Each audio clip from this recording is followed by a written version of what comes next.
Chapter 380. The little fox raised its head and a strange glow appeared in its clear eyes. It seemed like it was very interested in the flower fairies because the little fox could feel that the flower fairies' little bodies contained a very strong energy. Ayaya, he really never thought of it. This damn place actually had flower fairies. Chu Tian was very surprised by this, just like a treasure hunter finding an unexpected treasure. The flower fairies had several kinds of innate talents and they themselves were very rare treasures, so they were captured in large amounts by humans in the future and were finally on the verge of extinction. Chu Tian never thought that there would be such a mysterious race in the forest of chaos. The flower fairies had many abilities. The first was healing. The flower fairies' little bodies contained a very strong innate life energy and they could extract life essence from the earth and plants, using it to heal any animal. If one could tame a flower fairy, it would be equivalent to having several more lives, so just this ability alone was enough to attract people's greed. The second was farming. The flower fairies were natural gardeners, so no matter how hard it was to grow, if the flower fairies took care of it, they would be able to grow it well. Moreover, the flower fairies could increase the growth rate by 10 times. Herbs that took 10 years to mature could be grown in a year. The third was treasure hunting. The flower fairies could communicate with the trees, flowers, and the earth. If there was a treasure hidden in the forest, the flower fairies could easily find it, so they were loved by adventurers. These 3 abilities were confirmed. As for the other abilities of the flower fairies, Chu Tian had heard a few before. For example, the flower fairies themselves were top-quality supplementary materials and there were many evil alchemists that could directly refine flowers into pills, directly increasing the quality of pills. For example, when refining a half-immortal grade pill, if a flower fairy was added, the pill refined could directly increase its quality to immortal grade. There was no proof for this, but there was a lot of evidence behind it. Because the flower fairies were an innate life form and were bred from the forest's life essence, the flower fairies did not have males and each flower fairy appeared as a female. They were a very rare innate treasure, but because they did not have the ability to reproduce, there were very few flower fairies. Chu Tian looked over the little flower fairy and decided to establish a good relationship with the flower fairies. Flower fairy, what is your name? Aya, you can actually recognize me? I thought that apart from the elves, no other race on the continent knew of our existence. The little flower fairy revealed a pleasantly surprised expression. She immediately shook her transparent wings and circled around Chu Tian. I'm called Lulu. The flower fairy left a trail of crystal clear light in the air, which made the little fox scratch a few times. It used its nose to suck the light powder into its body and its face was filled with an intoxicated look. Lulu was also one of Chu Tian's admirers. The video disc player that Aubersen gave Vivian had been borrowed by the flower fairies for a long time. The flower fairies were a rare race with weak reproductive abilities, so they had a small population. However, in the Tree of Life tribe, they had a very high status. Lulu asked innocently, "Can you really pluck the stars from the sky? What's so difficult about it?" As long as I build an aircraft that can fly to outer space, then I can open up the outer space mines. Chu Tian patted his chest and said, "This is a piece of cake for me." Lulu revealed a look of shock and worship. "Can you really do anything?" Of course there were many things in this world that he couldn't do. So to the pure little flower fairy, Chu Tian couldn't boast. He just asked in a curious voice, "What, you don't believe me? My skills are very great. Do you want to give it a try?" Lulu fell into Chu Tian's palm and looked at him with a surprised expression. "How do I try?" Chu Tian looked at the flower fairy in his palm without any vigilance and said, "I can guess the biggest worry of your flower fairy's race." "Is that so? Why don't you tell me? Has the flower fairies always been worried about how to make the Tree of Life seed germinate?" Lulu's eyes suddenly popped open. "You? How did you know? Did the wood elves tell you?"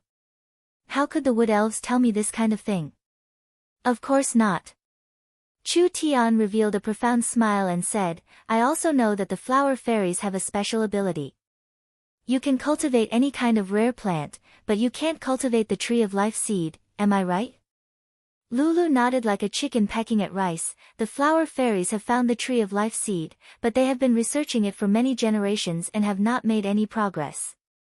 Everyone says that the seed has already died and there is no chance of it germinating. Saying this, Lulu revealed a sad expression, but she immediately said in a worshipful voice, "Are you a prophet? How do you know the secret of the flower fairies?" Chu Tian of course was not a prophet. But in the history of the flower fairies, they had successfully cultivated the tree of life sapling. It was because of the tree of life sapling that caused a large stir and brought a large disaster, causing the flower fairies to be hunted down, and the tree of life sapling was stolen by the humans. It was a pity that the humans did not have the ability to cultivate the tree of life, so this top-grade god-grade material withered in the end. This matter had a very deep influence in history and was the fuse for the war between the humans and elves. Of course the humans won in the end. However, later generations of scholars thought that this matter was a large stain on human history, directly destroying the friendship between the humans and elves. Since they met, this kind of regret could not be allowed to repeat itself. Chu Tian said to Lulu, "I have a method to help the flower fairies awaken the tree of life seed." Really? Lulu's voice instantly increased by several times. "What method is that? Quickly tell Lulu." Chu Tian slowly said, "The tree of life seed did not die, it is only in a deep sleep. This is because after the great ancient era, there was no suitable soil for the tree of life to grow. So no matter how much effort the flower fairies put into cultivating it, they would return without any results in the end. Actually, it is not hard to awaken the tree of life seed. As long as we collect the great ancient aura that has not dissipated from the space and use a special method to pour this aura into the seed, we can awaken the seed." Lulu was confused hearing this. How do we do this? This involves very high-level technology, especially spatial technology. I am very willing to help the flower fairies, but it's a pity that the current me is unable to help. Chu Tian gave a sigh and said, "The tree of life is a divine object. Not being able to see it germinate is my regret." Lulu thought about it for a few seconds before flying up. "You don't need to worry, I will think of a way. I definitely won't let the wood elves kill you. I promise." After saying this, the little flower fairy charged out the window and instantly disappeared.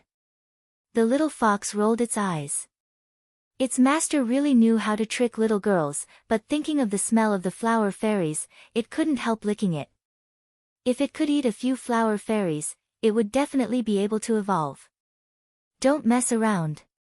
Chu Tian knocked the fox's head. "The flower fairies have a deep relationship with the elves. Do you want to become enemies with the elves?" The little fox gave a snort and spat out a mouthful of saliva in disdain. If it didn't want to eat, then it didn't. What was the big deal? Actually, compared to the little flower fairies, the fox was more interested in the tree of life.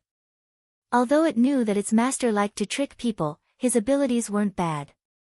Since he had made a solemn promise, perhaps he really could cultivate a tree of life. After a few days, Aeldis brought Chu Tian out. The elven court had already been set up. Chu Tian was going to be judged by the elves as a suspect. The ancient Tree of Life tribe had not opened the elven court in 300 years.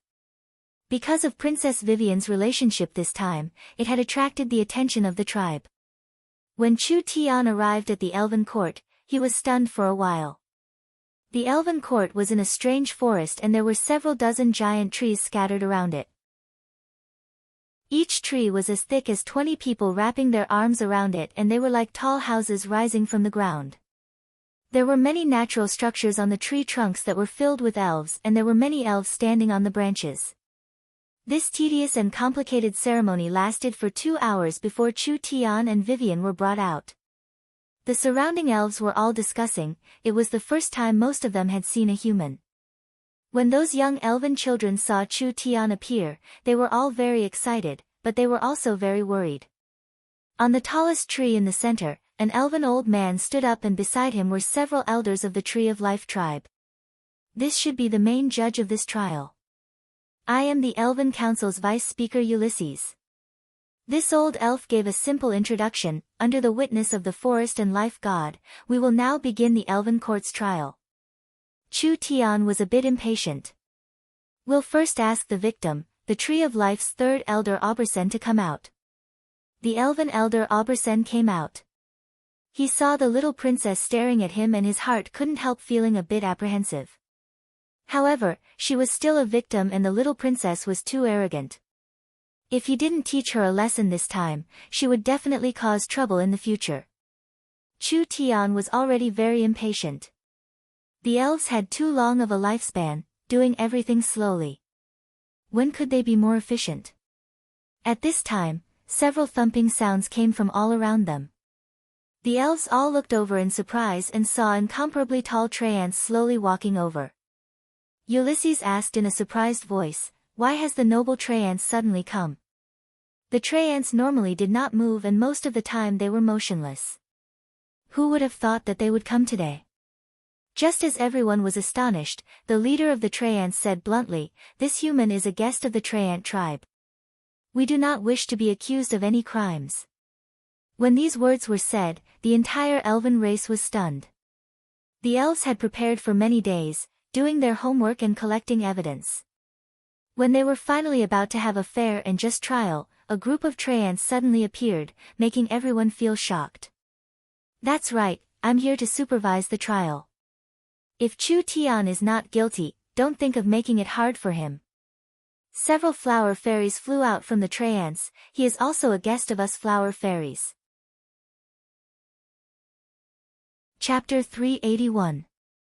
This was definitely Lulu's help. The flower fairies had a very close relationship with the Traians, so if Lulu told the Traians about Chu Tian's matter, the Traians would not sit idly by. Since there was someone supporting him, he had less to worry about. Chu Tian wanted to retreat completely, but it seemed like he couldn't just retreat completely. He had to at least obtain a bit more benefits. The elven trial began. An elf loudly said, "Vivian secretly left the tribe and went to a human kingdom, not returning for an entire 2 months. We even have evidence that Vivian participated in the human and spirit beast wars and killed a spirit beast kingdom's king. This is a serious violation of the ancestors' teachings and the evidence is conclusive. She will be imprisoned for at least 50 years. He paused before saying, "Vivian stole the tribe elder Obersen's immortal herb and gave it to the human Chu Tian. She even joined Chu Tian's organization, degrading herself and working for the humans, damaging the elven race's image." Then he led the humans back to the Forest of Chaos to fight with the spirit insects, killing several descendants of the Spider Queen Alexis, worsening the relationship between the elves and the spirit insects. This is very detrimental to the elven diplomacy, so he should be locked up for at least 100 years. Finally he came to a conclusion. Vivian is the elven king's youngest daughter, but she did not set an example, instead corrupting the elven culture. She has a very bad influence, so I recommend that she be heavily punished. She will be permanently stripped of her princess status and be imprisoned for 200 years. 200 years. The elves all sucked in a cold breath. "Vivian, these accusations." Ulysses asked in a low voice, "What do you want to say?" Even for the elves, 200 years was half a lifetime. There were very few elves that received this kind of heavy punishment. Vivian's face was a bit pale, but she clenched her teeth and gave a snort, looking like she didn't care at all. Although Vivian has violated the tribe's rules, something rarely seen in the past 100 years. But for Princess Vivian to do this kind of thing, the human Chu Tian cannot escape his responsibility. Now it was time to settle accounts with Chu Tian. Vivian stole the immortal herb and gave it to Chu Tian.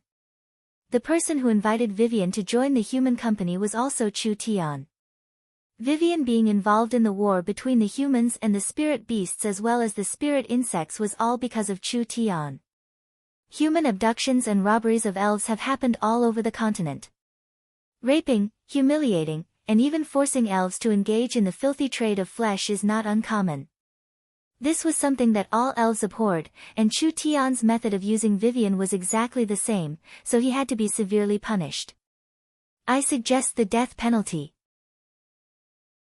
The elves discussed with each other for a few minutes before they all nodded. If Vivian's sentence was heavier, then there was no objection to Chu Tian's sentence. This damned human was truly despicable. To actually use the pure and kind elf clan, this was simply unforgivable. These old elves had seen too many evil deeds. It was common for elves to be captured by human traffickers in the forest, and after these human traffickers caught elves, most of them would be sold to human countries. In the eyes of the elves, humans were a dirty race without a bottom line. Although the elves did not have any grudges against the humans, they did not like the human race at all. In their eyes, the humans that came into contact with the elves all had dirty intentions, so their motives towards Vivian were not pure. Letting the elves suffer this kind of storm, even if they were killed several times, it would be hard to recover from the negative effects. Ulysses said to Chu Tian, "Human, the elves are a just race, I'll give you a chance to defend yourself." "Defend my ass." The elves' faces fell. Chu Tian broke out in laughter. "I've long heard of the elves' stupidity, I've finally seen it today. No wonder the elves are declining on the continent. Not to mention comparing to humans, you spirit beasts can't even compare to them. Otherwise, how could you do such a stupid thing? Destroying your own city walls while feeling superior." The elves were instantly angered. What kind of noble and proud race was this? Being compared to spirit beasts, this was no longer an insult, this was a naked provocation. Ulysses had no expression on his face as he lightly said, "You arrogantly insulted the noble elves, adding another crime to your crime does not help, it can only add another crime to it. I advise you to be careful with your words, you don't have many chances left." Noble, righteous, elegant, kind, the elves always like to label themselves. Chu Tian was not servile as he fearlessly said, "What I see is a group of short-sighted pedantic people who do not think of progress, comfortable with their current situation, only immersed in their long history, not daring to face the future, cowards.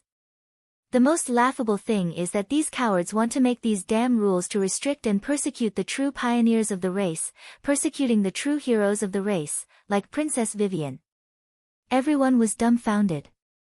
Even Vivian herself was stunned. When did she become the elves' hero? Was she the pioneer of the elves' reform? Did this have anything to do with money? Ulysses stood up, "Nonsense. Since you've given up the chance to defend yourself, don't blame the elves for not giving you a chance. Someone." "Sir Vice Speaker." Chu Tian's words were sharp as he pointed at Ulysses, "I only want to ask you one question. Looking at your appearance, you should be over 600 years old. But you've lived for so many years, what have you done for the elves? What changes have you made to the elves with your high position?" Ulysses was a bit speechless as he said with a slight frown, "My race pursues freedom and rule by doing nothing, how could you vain humans understand that? The spirit beasts have almost crippled the elves and you still want to rule by doing nothing? Since you want to rule by doing nothing, then what is the Elven Council for? You should just disband it." Chu Tian's words became sharper and sharper, "Immersed in your race's past glory and immersed in your sense of superiority, the ones who are truly vain are you elves. Not abdicating your position, harming others and yourself, do you really need to exterminate your race to wake up?" Ulysses was finally angered. Even if the elves had good tempers, they still couldn't take Chu Tian's repeated insults. "All right, then I want to ask you, what does Vivian's actions mean to the elves?" Chu Tian passionately said to Vivian, "Princess Vivian was moved by the elves and decided to find a way to save the elves. Finally, through Miracle Commerce's products, she learned of our new era's technology. In order to bring new technology to the elves, Vivian did not hesitate to steal an immortal herb and traveled tens of thousands of kilometers to save me." He told the whole story with embellished details. "I am a southern summer human, I did not know anything about the elven forest and did not know Princess Vivian. I was moved by Vivian's sincerity, so I took in Princess Vivian and taught her a high-level cultivation technique, as well as the world's best technology. Vivian knew the strict rules of the elves, so she hid in southern summer. She wanted to learn a peerless cultivation technique and master the best technology before coming back to lead the elves in a revolution. Who would have thought that our hearts were filled with sincerity? How could we be as dirty as you think? The elves were all speechless. Without waiting for the elves to speak, Chu Tian righteously asked, "Please use your brain that hasn't been used for several hundred years to think about it. The southern summer country is only a small country. How can I attract Princess Vivian? I am only in the awakened soul realm and we are tens of thousands of kilometers apart. I can't even pass through the forest of chaos with my strength, so how could I trick the elves in the forest?" Ulysses knit his brows. "Then how did Vivian know of your existence?" Vivian was in the fourth true spirit layer and could be considered an expert even in the forest of chaos. How could someone with this kind of strength be tricked by an awakened soul realm cultivator? This was a completely unreasonable matter. Chu Tian coldly said, "Then you'll have to ask an elven elder." At this time, some elves around them called out. It was Elder Aubersen who brought the video disc player back to the tribe. We all met Chu Tian from the video disc player. Aubersen revealed an awkward expression. The reason why Vivian knew Chu Tian was because of him. Ulysses asked Aubersen, "What is going on with this matter?" Reporting to the vice speaker, "When I was passing through southern Xia, I found something different from southern Xia, so I brought it back as a gift for the princess. I never thought that it would develop like this." Ulysses then asked, "Vivian, what did you do in the 2 months you were with the humans?" Vivian looked at Chu Tian with a questioning gaze. Chu Tian nodded at her and she boldly said, "I have been secretly cultivating the top spatial cultivation technique Chu Tian taught me, void escaping. I have also been learning the space warehouse." Spatial cultivation technique? The elves were all shocked. Vivian never had a suitable cultivation technique for herself. This was something everyone knew. Could it be that she had already grasped a spatial cultivation technique? This was simply impossible. How rare was a spatial cultivation technique? How could a human take it out? Ulysses then asked, "What is this space warehouse?" "Before I was captured, I was a spatial engineer for Miracle Commerce." Vivian proudly stuck out her chest. "I had already developed a space warehouse and wanted to complete a second one. Then I asked Chu Tian for permission to bring this space warehouse back for my clansmen to use.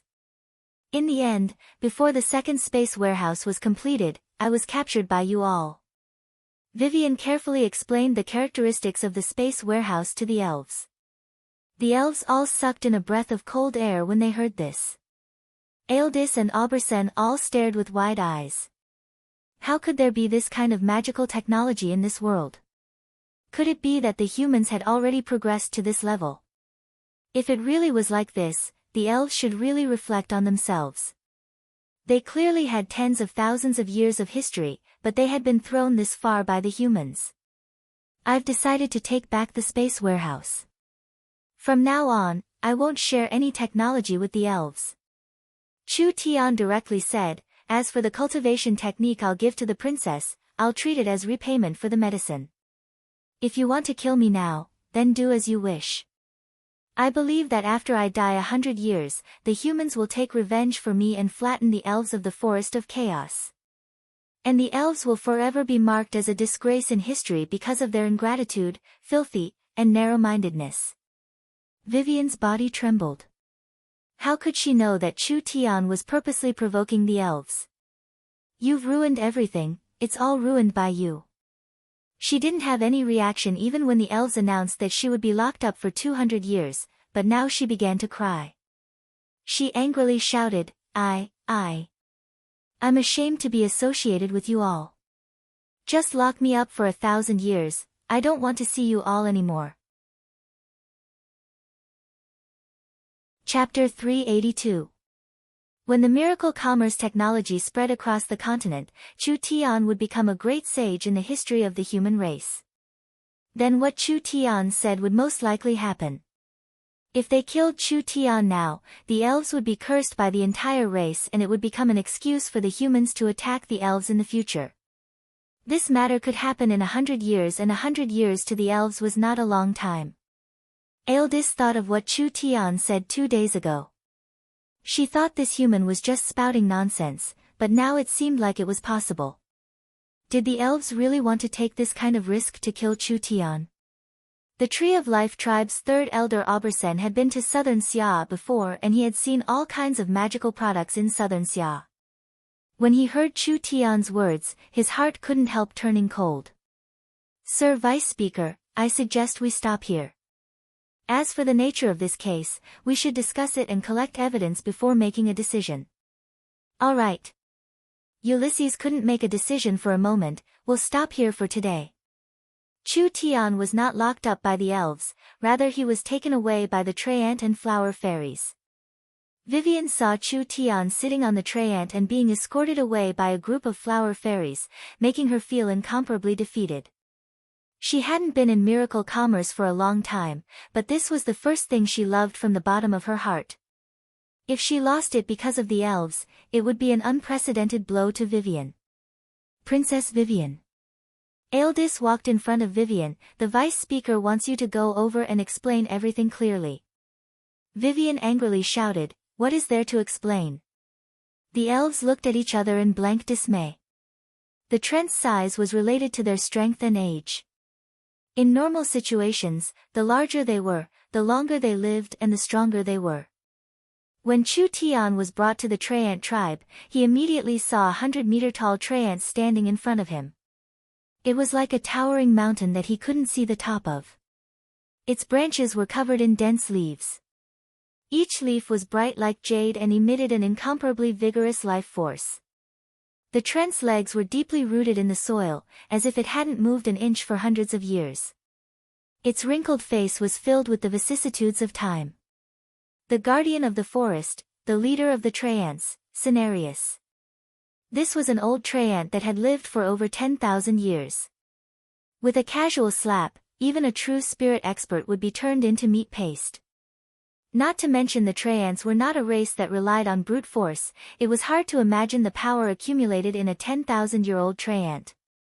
Cenarius possessed unimaginable wisdom, and even the Elven King had to show him respect. You're so brave. Lulu brought a group of flower fairies to circle around Chu Tian. In today's situation, you actually dared to impolitely teach the elves a lesson. It really broadened my horizons.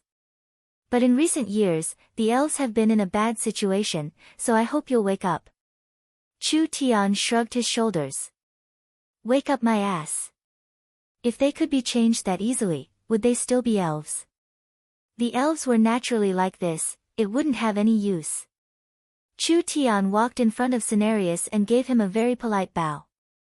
He said in a neither servile nor overbearing manner, respected guardian of the forest Cenarius, what orders do you have for this one? Cenarius was one of the legends of the forest. No matter who it was, they would be very nervous when they saw Cenarius, but Chu Tian did not show any discomfort at all.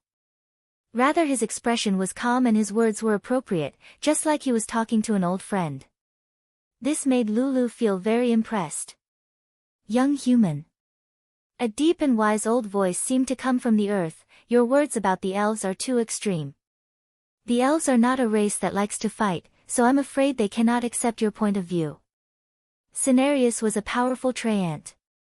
As long as he wanted to, he could hear all sounds within several thousand miles, so he knew everything that happened in the elven court.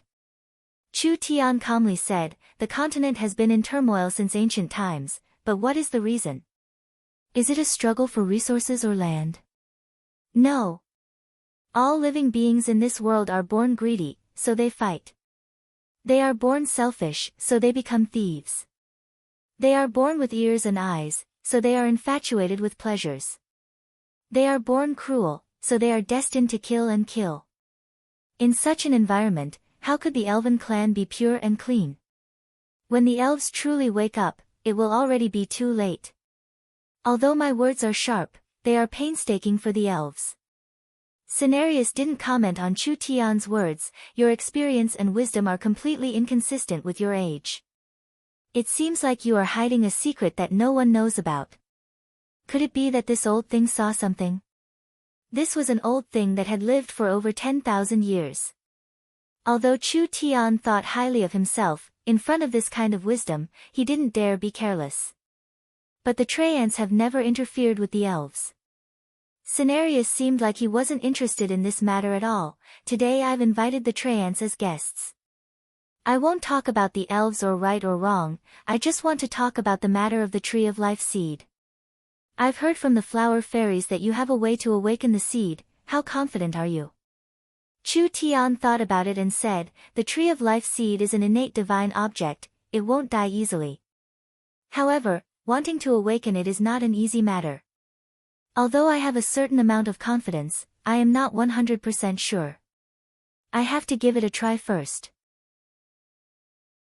The Tree of Life was very important to the flower fairies, Treants, and elves. If they could revive the Tree of Life, the survival of the three races would greatly increase. Chu Tian was a human in the end, should they believe him or not? Cenarius did not directly state his position, the Tree of Life has never been seen by an outsider, so how do you know the characteristics of the Tree of Life? I've obtained a fragment of an ancient god's memory by chance. There are many things about the great ancient era recorded inside, as well as some secrets and records about the Tree of Life. From this crystal, I naturally understand the characteristics of the Tree of Life. Combined with my research in the spatial domain, I believe this is a very effective method. An ancient god's memory crystal.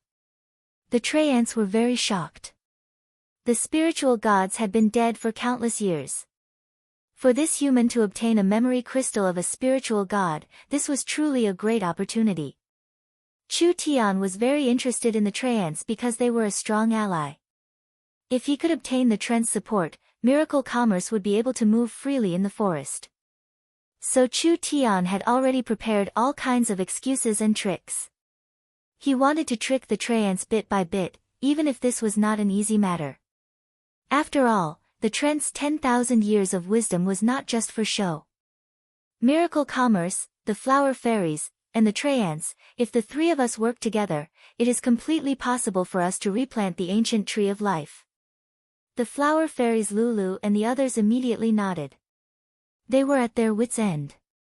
If they had Chu Tian help, this might not be a bad idea. The ancient Tree of Life had an inconceivable creative power. If they could replant the Tree of Life, it would definitely have a large impact. This would fulfill the dream of the Treants, flower fairies, and elves for tens of thousands of years. Chu Tian believed that this was a cooperation that he could not refuse. As long as the Treants nodded, miracle commerce would have a chance to rely on this mountain. As for the elves, you don't care about me, I don't care about you. This matter, I have to think about it. Who would have thought that Cenarius would suddenly not say anything? Lulu, take the guest for a walk nearby. Chu Tian slightly knit his brows. This old Treant did not play his cards according to common sense, so Chu Tian could not do anything about it. Cenarius did not want to say anything, but Chu Tian could not force him. He could only say, then I'll say my goodbyes. Lulu circled around Chu Tian in a very lively manner. Chu Tian, the Treant forest is not fun at all. I'll bring you to the flower fairies' garden to have a look, there will definitely be something you like there. The flower fairies have never had guests before, so everyone will definitely welcome you. Chu Tian's heart slightly skipped a beat. The flower fairies were famous for their divine planting skills. This flower fairies' garden was definitely a treasure trove that normal people would not have a chance to touch.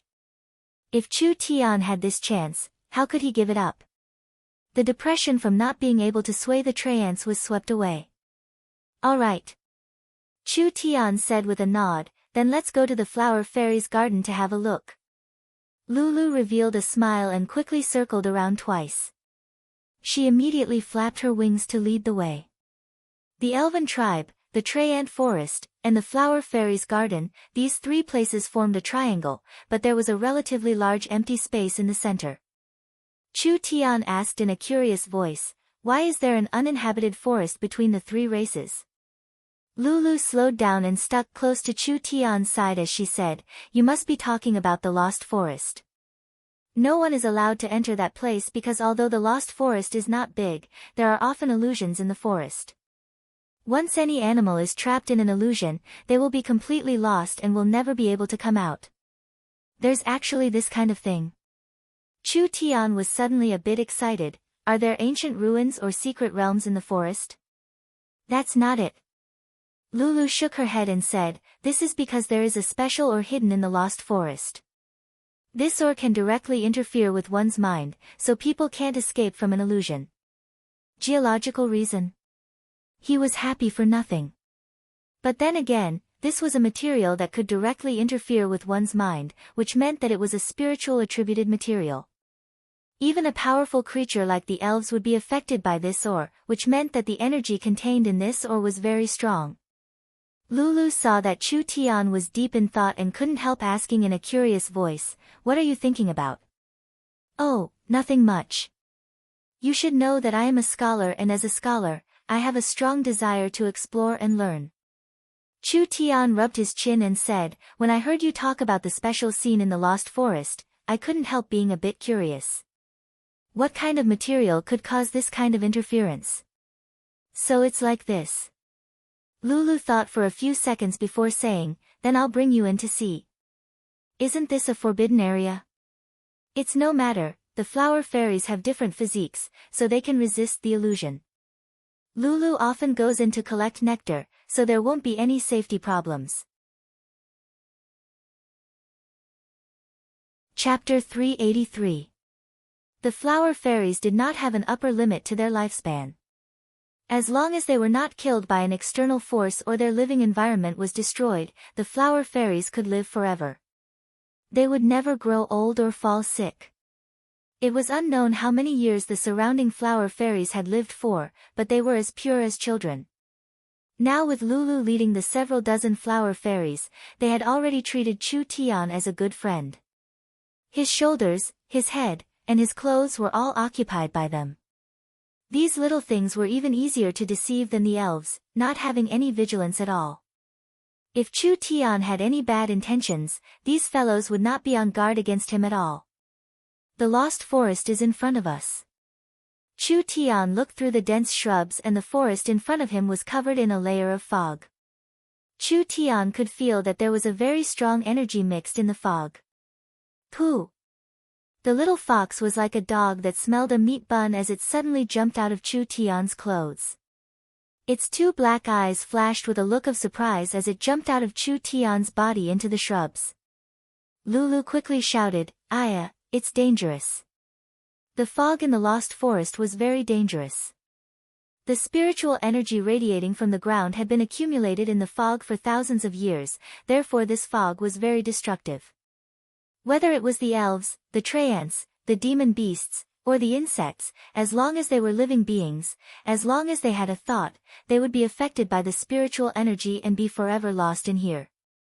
Lulu wanted to save the little fox, but she missed. The little fox turned into a mass of fog and teleported into the forest. The little fox stood in the fog and did not react at all. Rather it opened its mouth and took a deep breath. The fog in the surrounding several dozen meters was all swallowed into the little fox's stomach.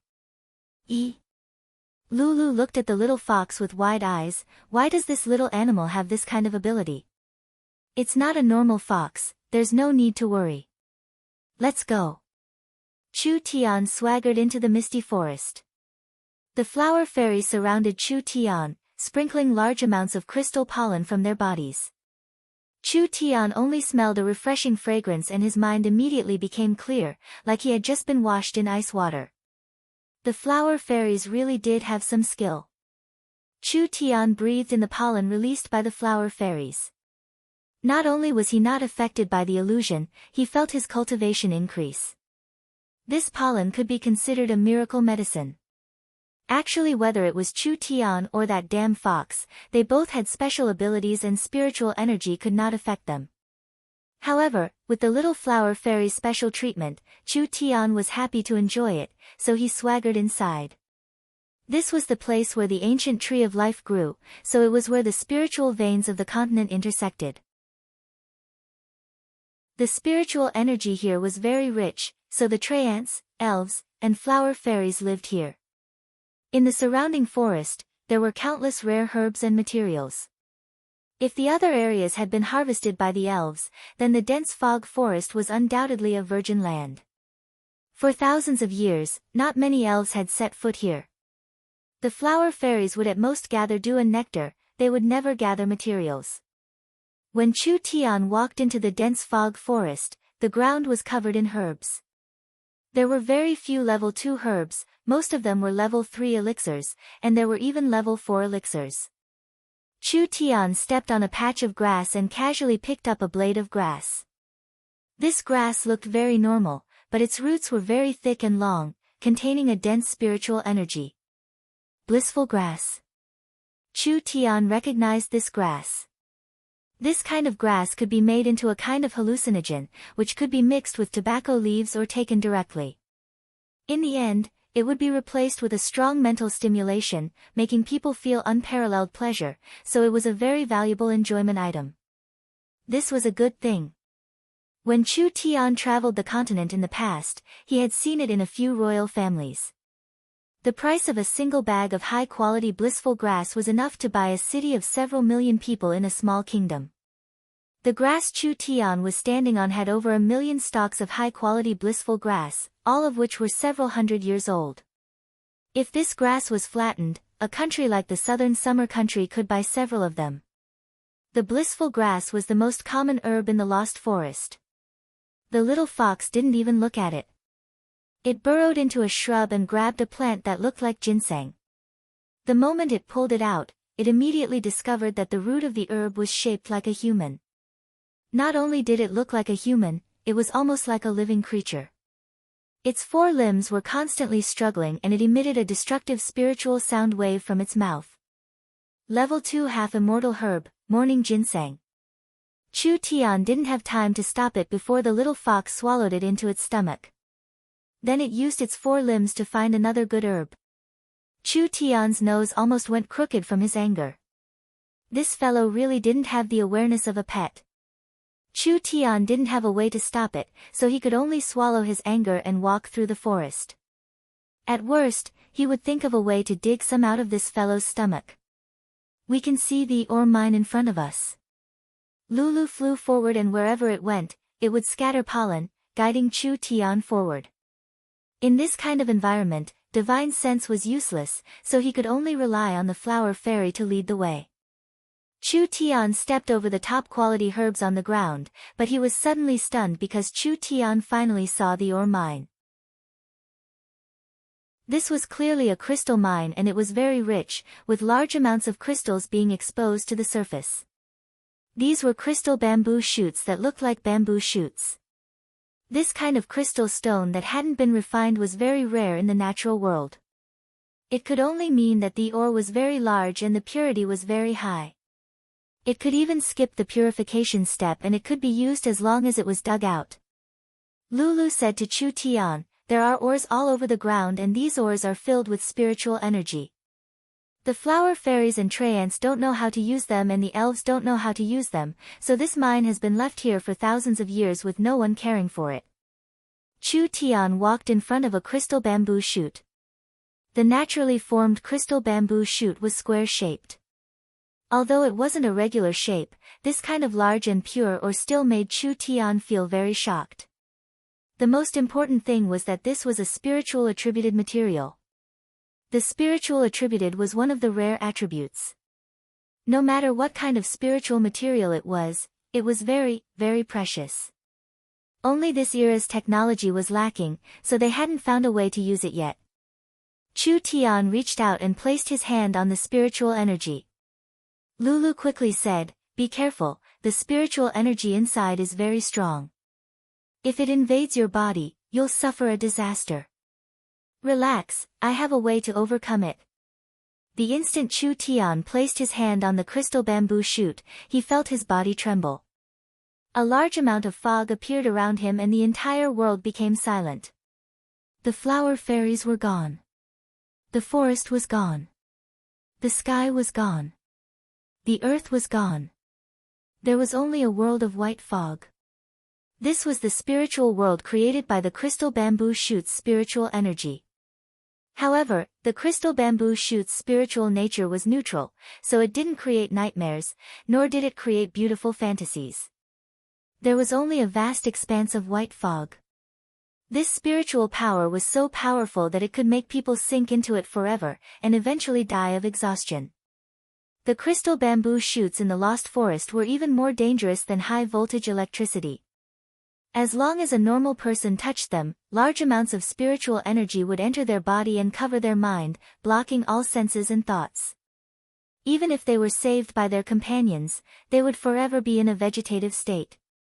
So strong, so strong.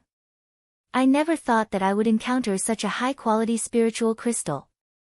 With a thought from Chu Tian, the nine-eyed demon god's energy came out and the incomparably thick white fog instantly evaporated. Chu Tian returned to the Lost Forest and he took his hand off the crystal. Lulu looked at Chu Tian in surprise. She was very curious why Chu Tian wasn't affected at all. "Can I dig out a piece to study?" "You don't need to be this polite. Not to mention things that no one wants, even if it's an important crystal, as long as you want it, the flower fairies will give it to you without any hesitation." Chu Tian smiled slightly and did not say anything else. He immediately dug out the 10-kilogram spirit crystal. He found a large piece of leaf and wrapped the spirit crystal around it a few times. This way, he could avoid direct contact with the spirit crystal, which would cause his mind to be affected. "Alright, I've already seen it. Now let's go see the flower fairies' home." Alright. The flower fairies happily flew around Chu Tian a few times and immediately led Chu Tian away from the Lost Forest. When Chu Tian arrived at the flower fairies' garden, the scene made Chu Tian dumbfounded. The flower fairies lived in a sea of flowers. The mountains and valleys were all filled with different colored flowers, with the big ones being the size of a house and the small ones being the size of a grain of rice. There were some that were as pure as a crystal and some that were as noble as emeralds. There were many beautiful purples and reds that were very shocking. There was a thick fragrance from the hundreds of flowers that made people feel like they were walking in a dream world.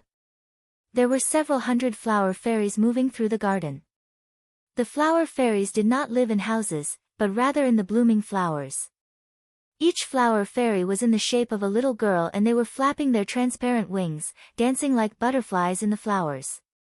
Wherever they flew, there would be a large amount of glowing dust. Chu Tian said in a very shocked voice, "This is too beautiful." The flower fairies were very pure creatures. When Lulu and the others heard Chu Tian's praise, they all revealed smiles and immediately led Chu Tian into the garden.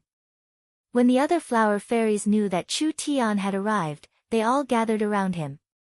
Just like several hundred beautiful butterflies, they surrounded Chu Tian and pulled Chu Tian to the flower fairies' place as a guest.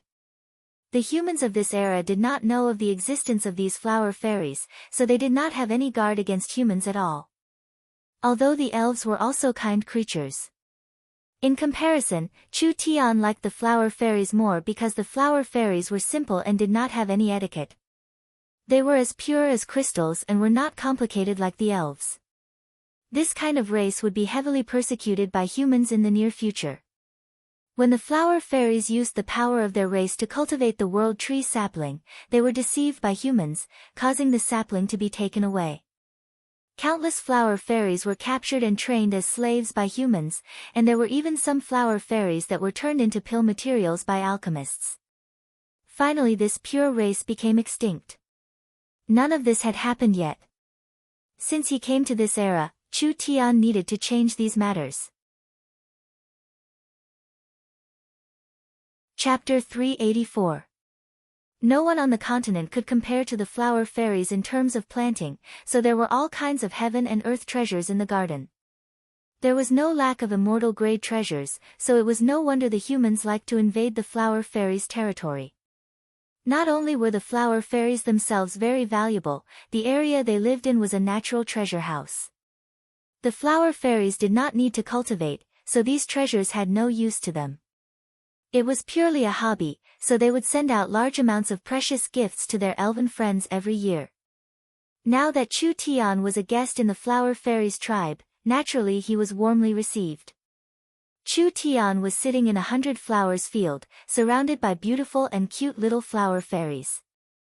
These little beings had been here for thousands of years and they had never been more than 100 kilometers away. They had only seen the silent and intelligent Treants and the lively and friendly elves, but they had never seen a race from outside the continent. Chu Tian was the only outsider that had come to the Flower Fairy's garden in thousands of years. Most of the Flower Fairies had watched Miracle Commerce's movies before, so they were not unfamiliar with Chu Tian's appearance, rather they had a very familiar feeling. Therefore, when Chu Tian came to the Flower Fairy's garden, almost all the Flower Fairies ran over to see him. With a rough estimate, there were at least 2,000 Flower Fairies living in the garden. This was a very large number for the rare Flower Fairies. After all, the Flower Fairies were innate life forms, they could not reproduce after birth. Each one was a treasure bred by the forest. This is the fairy wine, only the Flower Fairies' best friends can taste it. Several Flower Fairies worked together to bring over a flower. The 7 colored petals were tightly packed, releasing a dense vitality. The flower bud was blooming and there was a gentle glow coming from it, as well as a liquid flowing inside. Chu Tian took in a soft breath. Suddenly, an incredible energy spread throughout his body. He felt as if every pore in his body had opened up, and every cell seemed to have been infused with an unprecedented life force. Just the aura had such a strong effect.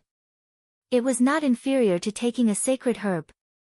If Chu Tian's guess wasn't wrong, this fairy wine was brewed with at least 3 kinds of immortal herbs, otherwise how could it have such a strong effect? Immortal herb, that was an immortal herb. Even in a place like the Forest of Chaos, immortal herbs were very rare, otherwise the elven tribe wouldn't be in such a mess after losing a piece of longevity grass. What a waste! What a waste! Using celestial treasures to brew wine. This winemaking method was so ordinary, not even a tenth of the value of a stock of medicine could be developed, and more than half of a few stocks of immortal medicine were wasted just like that. If this wasn't a waste of heavenly resources, then what was it for? Chu Tian raised his cup and emptied it in one gulp. The fairy wine brewed by the flower essence did not have the slightest taste of ordinary alcohol. It only had an incomparably rich fragrance of 100 flowers. That kind of wonderful and joyful feeling was definitely not something that ordinary wine could bring, because this kind of experience had long since surpassed the senses, entering deep into the heart, the spirit, and the soul. Chu Tian felt that every cell in his body was filled with dense spiritual energy. His entire body seemed to have transformed into a precious medicine that absorbed the spiritual energy of all living things.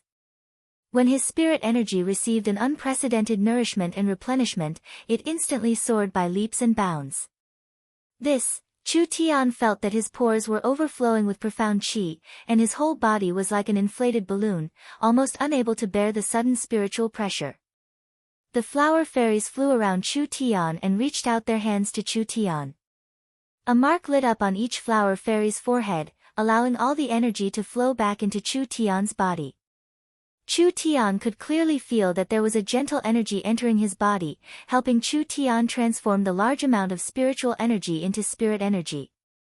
This transformation efficiency was even higher than Chu Tian's own. Truly not bad. Other than healing, alchemy, and treasure hunting abilities, the flower fairies were actually perfect assistants for cultivation. If there were flower fairies by his side to help him cultivate, not only would they provide spiritual energy, it would increase the chances of breaking through bottlenecks, it would also greatly increase his cultivation efficiency, achieving twice the result with half the effort. Chu Tian immediately sat down and began to refine the fairy wine. The spirit energy in his body wildly surged, going from the 8th awakened soul layer to the peak 8th awakened soul layer. Finally it directly broke through the bottleneck. Hong! A powerful and dignified energy instantly covered the entire flower fairy garden. Large amounts of illusions appeared in the sky, like there was a 9-eyed demon god holding a black burning demon god's blade piercing into the sky. Such a strong pressure. Such a strong aura. The flower fairies were all stunned. There seemed to be an incomparably strong energy hidden in Chu Tian's body. In the Treant forest, Cenarius opened his eyes again. When he saw the strange phenomenon in the flower fairy garden, this old treant that had lived for 10,000 years actually revealed a look of shock and disbelief. Although he could sense that this human wasn't ordinary, he didn't expect him to be this strong. This potential was the most terrifying that Cenarius had ever seen in his life. In his long memory, he couldn't find anyone that could match it. Elven tribe. Vivian first demonstrated the void-escaping cultivation technique, which made the elven elders feel an unprecedented shock. This special and incomparably creative spatial movement technique was a miraculous existence. Vivian had just cultivated it for 2 months without using any materials, so she had not reached the small success realm. She could ignore any attack that wasn't in the 4th true spirit layer. There was a very important key word. It wasn't defending against attacks. It was ignoring attacks. There was a fundamental difference between the two. A true spirit cultivator could easily block a body refinement cultivator's attack, and even if 1,000 body refinement cultivators surrounded them, they wouldn't be able to kill a true spirit cultivator. But no matter how weak a body refinement cultivator's attack was, a true spirit cultivator would still consume spirit energy to block it. 1,000 body refinement cultivators couldn't kill a true spirit cultivator. 2,000, 3,000, 10,000, 100,000. Once a true spirit cultivator ran out of spirit energy, they weren't any stronger than normal people. Low-level cultivators could use numbers to kill high-level cultivators. But it was different when cultivating the void escaping. Vivian was no longer defending against low-level cultivators' attacks, rather she was avoiding them on a spatial level, ignoring any cultivators' attacks. As long as they didn't reach the upper limit, it didn't matter how many there were. Vivian could ignore attacks from cultivators below the 4th true spirit layer. This meant that even if she passed through an army of 1,000,000, she wouldn't be injured at all. Even if there were 1,000,000 first and second true spirit layer cultivators attacking her, as long as the attack was strong enough to break the spatial barrier, then no matter how many there were or how long the attack lasted, it wouldn't matter. Not only would Vivian not be injured at all, she wouldn't even consume a bit of spirit energy. What a mysterious cultivation technique. What a sensational effect. If it was cultivated to the large success realm, with Vivian's cultivation in the 4th true spirit layer, she would be immune to attacks in the 7th or 8th true spirit layer. Vivian had an innate spatial attack, others couldn't attack her, but she could attack them. This was simply unsolvable. Of course. The elves didn't know enough about the void escaping.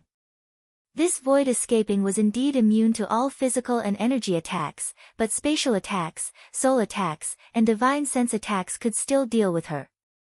Isn't it just a broken medicine? I'll compensate you. Vivian's stomach was filled with grievance and dissatisfaction. Even 100 herbs can't be exchanged for this cultivation technique. Not to mention that Chu Tian has taught me an even more precious technique that can change the world. The elves all believed Chu Tian's words now. This fellow really was a genius and not a normal genius. Ulysses suppressed the shock in his heart. Then what spatial technology? Please show it to us. Vivian definitely couldn't summon the space warehouse. Although she had the space warehouse's technology, the energy source was a problem the elves couldn't solve. Only Miracle Commerce's special energy column could provide a stable and efficient source of spirit energy. Therefore, once they left Miracle Commerce, Vivian couldn't use the space warehouse. However, Vivian had drawn the incomparably profound spatial source energy array. When they saw the unprecedented source energy array, each elf's mind almost collapsed. How was this technology? This was simply a miracle. The elves had always been proud. This was because the elves' civilization was several tens of thousands of years older than the humans. The elves all had profound knowledge and could compare to the top scholars of the human race, so the elves didn't put the humans in their eyes. Although they knew that the human civilization was developing quickly, if they wanted to catch up to the elves, it would be impossible in 10,000 years. When this source energy array appeared in front of them, the elves' pride and self-respect was completely crushed. The elves didn't need to feel how magical the space warehouse was. Just this spatial source energy array in front of them was already a technology that the elves couldn't compare to in tens of thousands of years. When had the human civilization developed to the point where the elves had to look up to them? This was the first time they felt a strong sense of defeat. At the same time, they felt a sense of danger. The elves were fighting with the spirit beasts, fighting for the position of the continent's #1 race, but the super races had already quietly risen. Whether it was the intelligent elves or the brave spirit beasts, they had all underestimated the humans. There was indeed a misunderstanding on this matter. Chu Tian had this kind of cultivation technique and technology, so why would he cheat the elves of a level 2 immortal herb? This didn't make sense at all. Vivian said, whether it is strength or civilization, the humans can't compare to the elves. Only Chu Tian is different, his wisdom surpasses the elves by at least 100,000 years. Ulysses quickly said to the elves beside him, immediately invite Chu Tian back. Although this was very shameful, the elves didn't dare move against Chu Tian. If the elves really killed Chu Tian, not only would their entire race be shamed, it would also set the stage for a war between the humans and the elves. Whether he was alive or dead. This person's actions were enough to change the continent's history. When the elves came out, the world began to tremble. A magnificent heaven and earth phenomenon appeared from the flower fairy gardens and the elves were stunned once again. Chapter 385. Chu Tian had jumped 2 levels after drinking a cup of fairy wine, going from the 8th awakened soul layer to the peak 8th awakened soul layer and then to the 9th awakened soul layer. Moreover, he did not go into closed-door cultivation for several days and the entire process was completed in an hour. This was something that could not have been done before, it was all because of the strength of the fairy wine and the flower fairy's help. Life really was full of surprises. He had accidentally become stronger by a large amount again. When he was caught by the elves, how could he have thought that he would have this kind of fortuitous encounter? Chu Tian opened his eyes and did not have time to speak before he saw the little fox lazily lying in the grass. There was a group of flower fairies serving it, bringing out all kinds of precious nectar and strange fruits. The little fox did not reject anything as it stuffed it into its mouth. It had directly drank more than 10 cups of the incomparably precious fairy wine. Lulu and the flower fairies also had surprised expressions, the little white fox is not full yet, take out a bit more. Don't take it, don't take it. Chu Tian quickly jumped up, this fox can't eat its fill, it's useless no matter how much you take. Moreover, it only eats and doesn't poop, so no matter how precious it is, it's a waste. Damn fox. Damn fox. Taking advantage of the master not paying attention to eat and drink, how many priceless resources were wasted. If these resources were given to father, it would be more than enough for him to reach the 1st to 2nd true spirit layer. The little fox was slowly enjoying itself, but when it saw Chu Tian, it was shocked. It instantly swept everything in front of it into its stomach, afraid that Chu Tian would be as strong as it was. The flower fairies let out a burst of exclamations, the little white fox really can eat. Nonsense. Was this fox something that could be fed full? If the fox stayed in the flower fairy's garden for 3-5 days, it would eat all the treasures the garden had stored for 1,000 years. Although the flower fairies were simple and didn't care, it wasn't easy for other people to store treasures. Chu Tian quickly picked up the little fox, not allowing it to stay any longer. The little fox made a face and rubbed its round belly. It didn't matter, it had eaten enough anyway. After all, it had eaten a large amount in the Lost Forest and now it had eaten in the Flower Fairy's garden, the energy it had accumulated was very strong. Even for the little fox, it was still full. This is the gift that little Bai Hu wants. Several flower fairies carried several purple puppets over. When the little fox saw the puppet, it immediately revealed a happy grin. It bluntly used its claws to grab it and cupped its hands to the flower fairies. It made a grateful gesture, making the flower fairies laugh. These things were none other than 3 soul puppets. In order to cover the retreat of southern Xia's front line, the little fox puppet was dropped there and couldn't be retrieved. From then on, the little fox no longer had the ability to summon. Now that the flower fairies had sent 3 soul puppets, each one was of a higher quality than before. This meant that the little fox could store the source spirits of 3 powerful demon beasts, and its battle strength would be even stronger in the future. Lulu flew in front of Chu Tian and said, "The fairy wine is really helpful to you. We will get you a few more cups." The enthusiasm of the flower fairies made Chu Tian very moved. "No, there's no need." Chu Tian was not being polite, but he was limited by his current strength. A single drop of the fairy wine was enough to have a large effect on him, and he wouldn't be able to completely absorb it in a month. Now that he had broken through 2 levels, he really couldn't drink a treasure like the fairy wine. Good things can be tasted. If it is too much, it will become cheaper. I'll leave it for my future guests. Chu Tian did not have the little fox's abnormal digestive ability. If he drank another cup of fairy wine, perhaps it would harm his body. The flower fairies needed a long time to brew a cup of fairy wine. This kind of top-quality immortal wine couldn't be wasted. Thank you very much for helping me increase my cultivation base. Chu Tian did not have any good points, but he had to repay a drop of water. The flower fairies helping Chu Tian would also give the flower fairies some benefits. So, Chu Tian directly said, "I want to give the flower fairies a good gift. I want to create a world for you all." Create a world? What did he want to do? The flower fairies were confused. Was this something a mortal could do? Chu Tian took out the spiritual crystal from the lost forest. "Now I ask the flower fairies to create a new world with me." All right. All right. But can we also create a world? If I say we can, then we can. Chu Tian revealed a confident smile. He immediately placed the crystal on the ground. "Let's begin." The flower fairies were very pure, so no matter how ridiculous this was, they were not willing to doubt it. They only wanted to believe it was true because in their eyes, the wise and friendly Chu Tian would not lie to them. In fact, in the flower fairies' vocabulary, there was no such thing as lying. Therefore, all the flower fairies believed him and looked at Chu Tian with looks of anticipation.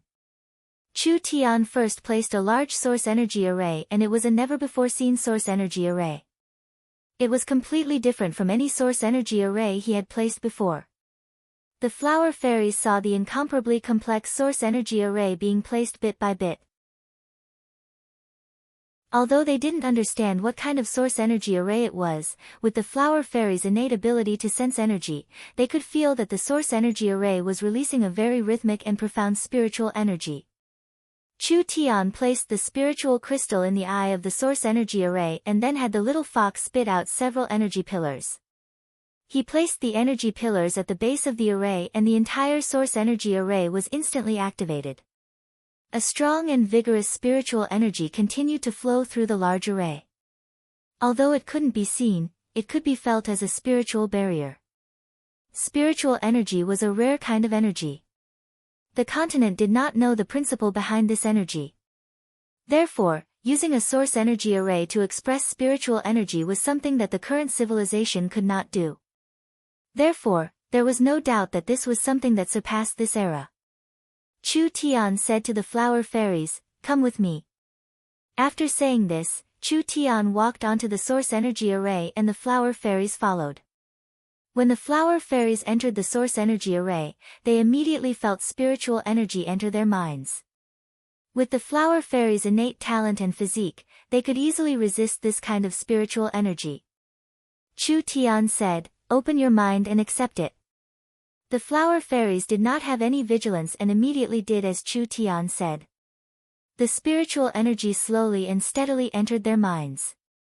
Everyone was quickly affected by the spiritual energy and illusions began to appear around them. Lulu and the sisters found that they had appeared in an endless prairie.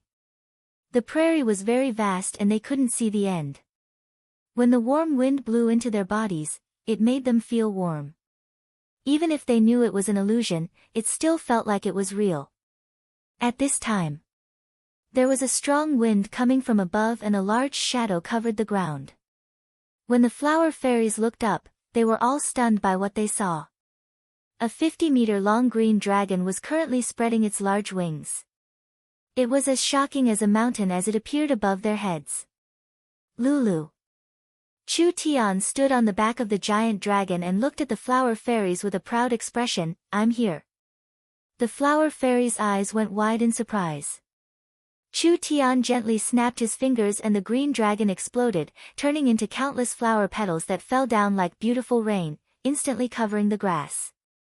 Chu Tian landed on the ground like a feather. This is all an illusion. I have already given you spiritual permission, so you can also do it. Give it a try.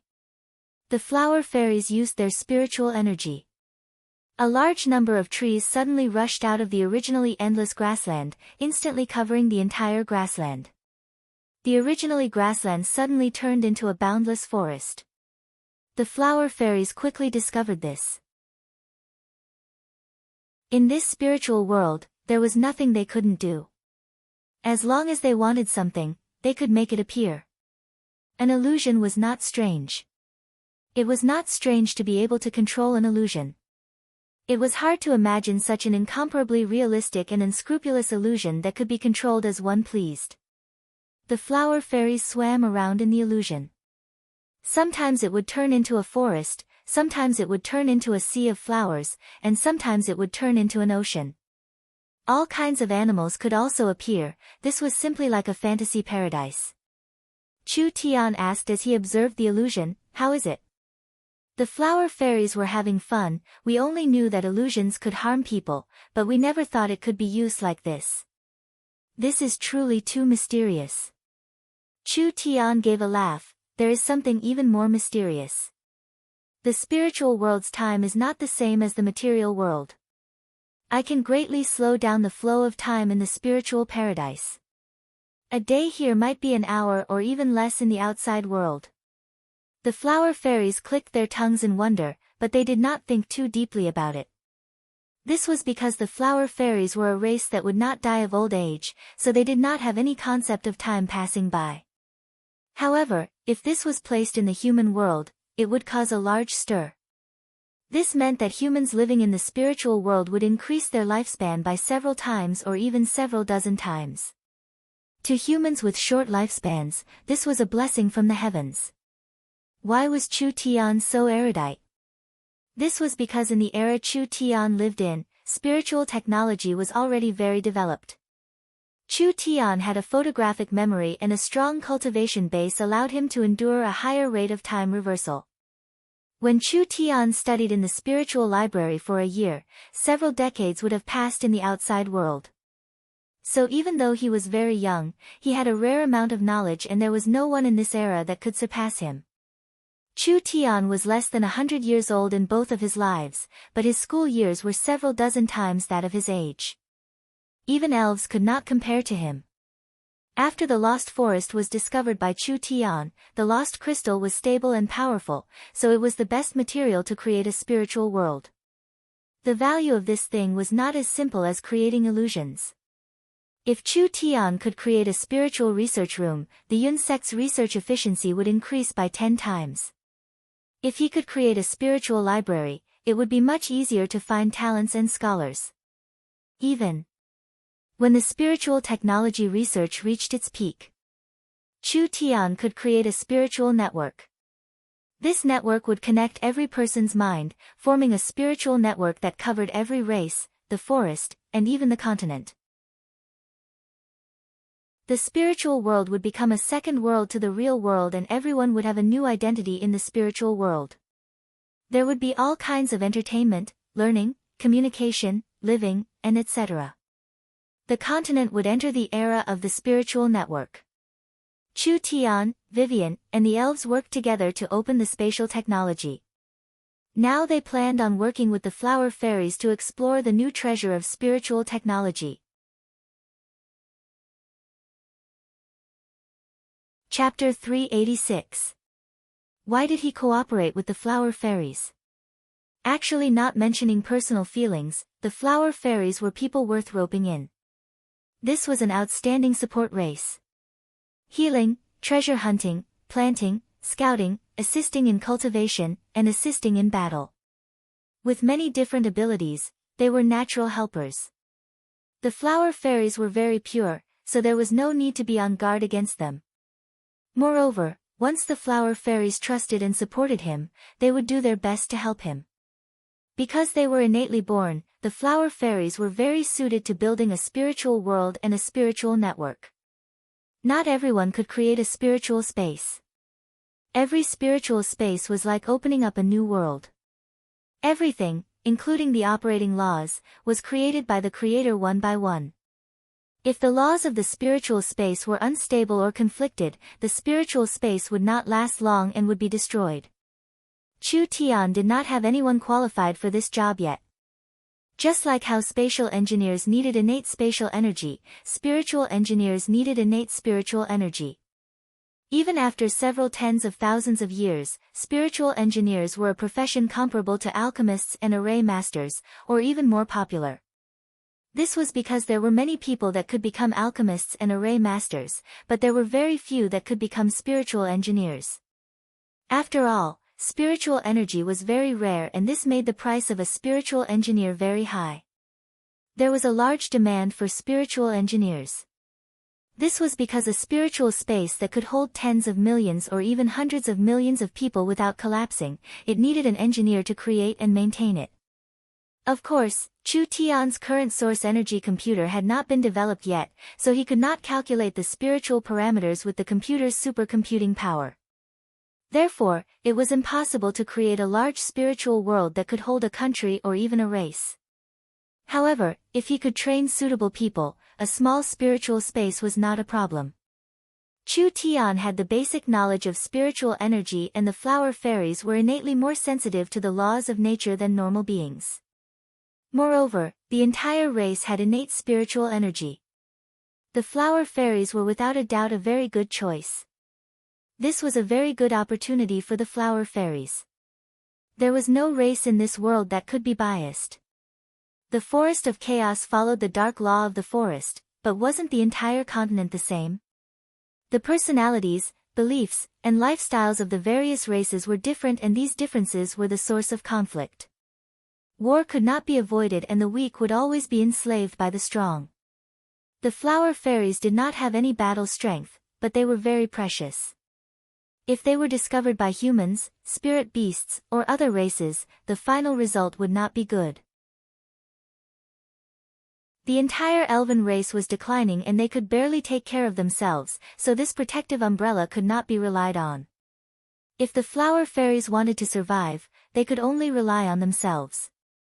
If they cooperated with miracle commerce and gained control of the spiritual technology, the flower fairies would have a place on the continent. It would be enough for them to negotiate with other countries and provide their race with a stronger foundation. Chu Tian began to persuade the flower fairies. Can we create more mental spaces? You can even create a virtual world directly so that people of different races and identities can communicate in it. The flower fairies lived carefree lives, not having any sense of suffering and not pursuing material pleasures.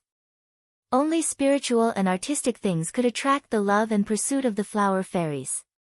Chu Tian had drawn a perfect blueprint in just a few words, making the flower fairies yearn for it. The flower fairies were a race that was hard to win over. This was not because their personalities were bad, rather it was because the flower fairies' personalities were too good, so they were hard to win over. Why are there wars in the world? Why was there killing in the world? Why was there plundering in the world? That was purely the result of human desire, just like what Chu Tian and Cenarius had said, humans are greedy, so there is competition. Humans are selfish, so there are thieves. Humans are greedy, so there are people who are obsessed with pleasure. Humans are cruel and greedy, so there is killing and violence. The flower fairies were different. They were born from the spiritual energy of the world, absorbing the essence of all living things. They would not grow old, would not get sick, and had no desires. They were naturally happy, so they were easily satisfied. They could not be easily moved. It was hard to use money, resources, love, or other benefits to entice them. There was only one recorded human method to control the flower fairies, which was to create a kind of mind-destroying medicine. With a special method to forcefully tame them, the flower fairies would lose their nature and turn into puppets, allowing the humans to control them. Chu Tian was not stupid enough to explain how great the future of this technology was. What use did it have for the flower fairies? A race that did not need to eat, drink, and cultivate, how could they be interested in making money? What meaning was there in changing history to the flower fairies? A race that had no parents, no country, and did not age or get sick, what meaning did it have? But Chu Tian believed in one thing. It was impossible for a being to not have any desires. The flower fairies were immortal, but the flower fairies were very dependent on their environment. If their environment was destroyed, the flower fairies would not be able to live. Look, the people of the continent were building houses, castles, palaces, and lakes. They were wantonly cutting down forests, wildly hunting animals, and polluting the environment. The forest of chaos was very large. The forest was in the middle of several empires. Who could guarantee that the forest of chaos would remain the same after tens of thousands of years? So they had to develop spiritual technology. Because people had rich spiritual energy, their pursuit of material things would decrease. Didn't people like destroying things? They could just destroy things in the spiritual space. Didn't people like palaces and temples? They could just build them in the spiritual space. This virtual world wouldn't pollute the environment no matter what. Chu Tian used reason to move the flower fairies, making them feel that it was very reasonable. The only thing they cared about was their homeland. So once spiritual technology was popularized, people could reduce the amount of war and natural pollution. The flower fairies all looked at Chu Tian in worship. Intelligent, smart, kind, and far-sighted, the flower fairies were too lucky to have this kind of friend. The flower fairies trusted and worshipped Chu Tian, and adding in their love for spiritual technology, as well as Chu Tian's environmental protection, the flower fairies finally made an important decision. They wanted to join miracle commerce. They wanted to create a spiritual era. Chu Tian sat on the ground chatting with the flower fairies, and the flower fairies became more and more excited. Their lives were very ordinary before, gathering dew and pollen every day and taking care of the garden when they had nothing to do. They never had a goal in life. But now it was different. The flower fairies wanted to learn spiritual technology from Chu Tian. They wanted to use the crystals in the lost forest to create an interesting and fun spiritual space. It's done. They had another reliable ally. Chu Tian could really be proud. This could be considered a first.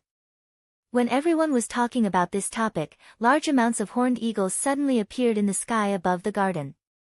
There was an elf holding a bow riding on the back of each horned eagle, and the one leading them was a powerful dragon eagle. It's the elves.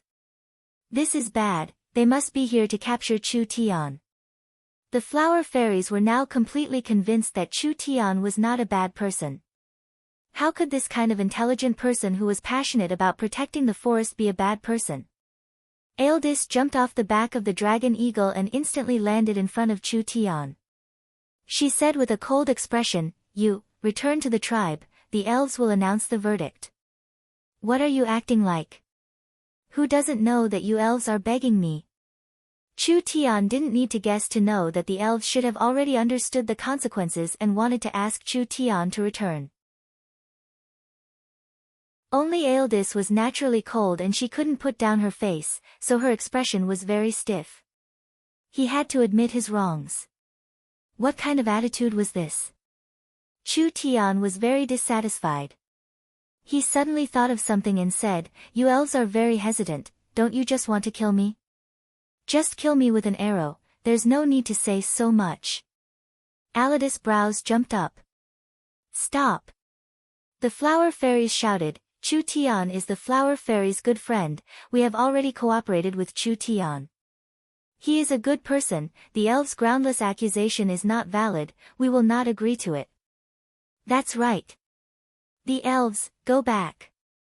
Chu Tian will not go with you." The flower fairies surrounded Chu Tian, using their little bodies to block in front of him. It seemed like they would protect Chu Tian with their lives. Aeldis was a bit stunned. He obtained the trust of the flower fairies this quickly. How did this human do it? Cooperation. Flower fairies. This kind of saying was enough to make the elves surprised. The flower fairies were a mysterious race, but in the end they were a weak race without any battle strength. Moreover, their population was very small, only a small group in the entire forest. Why would the human cooperate with the flower fairies? The flower fairies stood aloof from worldly affairs and lived a peaceful life, so why would they be moved? The flower fairies want to create a world with miracle commerce, changing the lives of the people of the continent, reducing the wars on the continent, and protecting our forest. The flower fairies were all very proud and they said with a firm attitude, the elves don't need to do anything. Chu Tian is a gift given to us by the forest divinity, he is the messenger of peace, he is definitely not a bad person. Elves, go away. Elves, go away. The flower fairies charged out to drive away the elves. The flower fairies were pitifully weak, but the elves did not dare to move against them. When they saw the flower fairies pledge their lives to protect Chu Tian and Chu Tian standing in the middle of the flower fairies with his arms crossed, revealing a proud smile that deserved a beating, the elves almost spat out blood from anger. This fellow was clearly doing this on purpose. But, what kind of demonic technique did this fellow use? He actually made the flower fairies run around in circles. The flower fairy Lulu said, "Have Ulysses cancel all the accusations against Chu Tian, otherwise the flower fairies will not allow the elves to touch a single hair on Chu Tian." Cancel all the accusations. Cancel all the accusations. The flower fairies began to loudly shout. Second elder, what do we do? Aeldis was riding a tiger and could not get off. The elves did not plan on killing Chu Tian, but if they couldn't explain it, where would the elves put their face? We can't harm the flower fairies. We're going back first. The elves were given the cold shoulder and could only resentfully leave. Chapter 387. Aeldis told the elves what had happened when she returned to the tribe. What? He's not coming. The elves were anxious and angry. Did this human really think he could eat the elves? Damn, his cultivation was clearly this weak, even a child from the elven tribe could defeat him. What gave him the confidence to not place the elves in his eyes? This was simply preposterous. When had these noble and proud elves ever suffered this kind of anger? The flower fairies did not have any strength, but they were still the elves' friends. They provided large amounts of top-quality medicine and resources for the elves, helping the elves grow stronger, so they had to give the flower fairies face. We have a 1,000-year friendship with the flower fairies, we can't break it because of this matter. Ulysses knit his brows, I want to know what happened in the spirit flower garden. I'll immediately find a flower fairy and ask her. The elves immediately found a flower fairy. The flower fairies also wanted to resolve the conflict between Chu Tian and the elves, so they told them everything. It's roughly like this. The flower fairy simply explained the matter. Other than creating the spiritual space, the flower fairies are also preparing to make movies. Some of the flower fairy sisters have already started preparing and will go with Chu Tian to his small town in a few days. Movies were related to the spiritual space. With the flower fairies' help, the movies would be even better and would be even better to watch. Moreover, the flower fairies liked movies, so Chu Tian gave this job to the flower fairies. The elves were shocked. The flower fairies had not left the garden in 1,000 years. How could they leave just because of a stranger? The flower fairies were very weak, did they not know that this was very dangerous? Ulysses broke out in a cold sweat, but he was not shocked by the flower fairy's decision, rather he was shocked by another important matter. You're saying that Chu Tian picked up a crystal stone in the lost forest and immediately developed a new technology, creating a stable existence that can accommodate many people, as well as an illusion that can exist in time. That's right. It's like this. Chu Tian had left the tribe for several hours and he did not know about the lost forest before this. It was purely an impromptu situation, suddenly creating a new technology. Was this person still a person? How many more sensational miracles did he have to create? Hearing this, Aildis suddenly felt a bit regretful. If she had known earlier, she would have agreed to this guy a few days ago. If she could make Chu Tian owe her a favor, she would be able to exchange it for great benefits for the elves. Vivian was right. Chu Tian's knowledge and wisdom were at least 100,000 years ahead of the elves. If left alone for 10 or 20 years, this human might very well change the entire continent. If the elven race remained stagnant and did not make any progress, it was very likely that they would be eliminated in this era of change. The flower fairy did not know the complicated feelings of the elves. Chu Tian said that this technology must be developed. Because in the future, he would create a super huge spiritual world, and all the races in the world would be able to enter and communicate with each other. Not only would this reduce the distance between people, but it would also reduce the consumption of energy, resources, wars, and killings in the real world, thus protecting the forest and the environment. Such a noble dream is not something a bad person can think of, so the elves must drop the accusations against Chu Tian, otherwise the flower fairies will not allow the elves to approach him. The flower fairy's voice was very firm. In the flower fairy's eyes, Chu Tian was not just a genius, he was also a great saint that could save the world. With this person in this world, everyone's lives would become better and there would be fewer wars and deaths. If the elves killed him, they would be committing an eternal sin. Whether it was for Chu Tian or for the elves, the flower fairy would not allow this matter to happen. Also, Cenarius also said this. The flower fairy suddenly thought of something. He has already made his decision to have the flower fairies bring the ancient tree of life seed with Chu Tian. Ulysses was shocked again. What? What? The ancient tree of life seed. Can this be casually taken away? There is only one seed in the entire forest of Chaos Elves. What would happen if something were to happen to it? Cenarius cannot take this responsibility. There was more than one ancient tree of life on the continent. Therefore there was more than one group of elves. In the entire forest of Chaos Elves, there was only one ancient tree of life and there was only one ancient tree of life seed. Although there was no way to make it germinate, it was still a sacred object in the hearts of the elves. This seed had been kept by the Treant Cenarius for a long time. The flower fairies were in charge of finding a way to raise it and the elves had been paying close attention to it. Now it was good. They actually wanted to take the seed away. If it was taken away by someone else, who could take responsibility for this?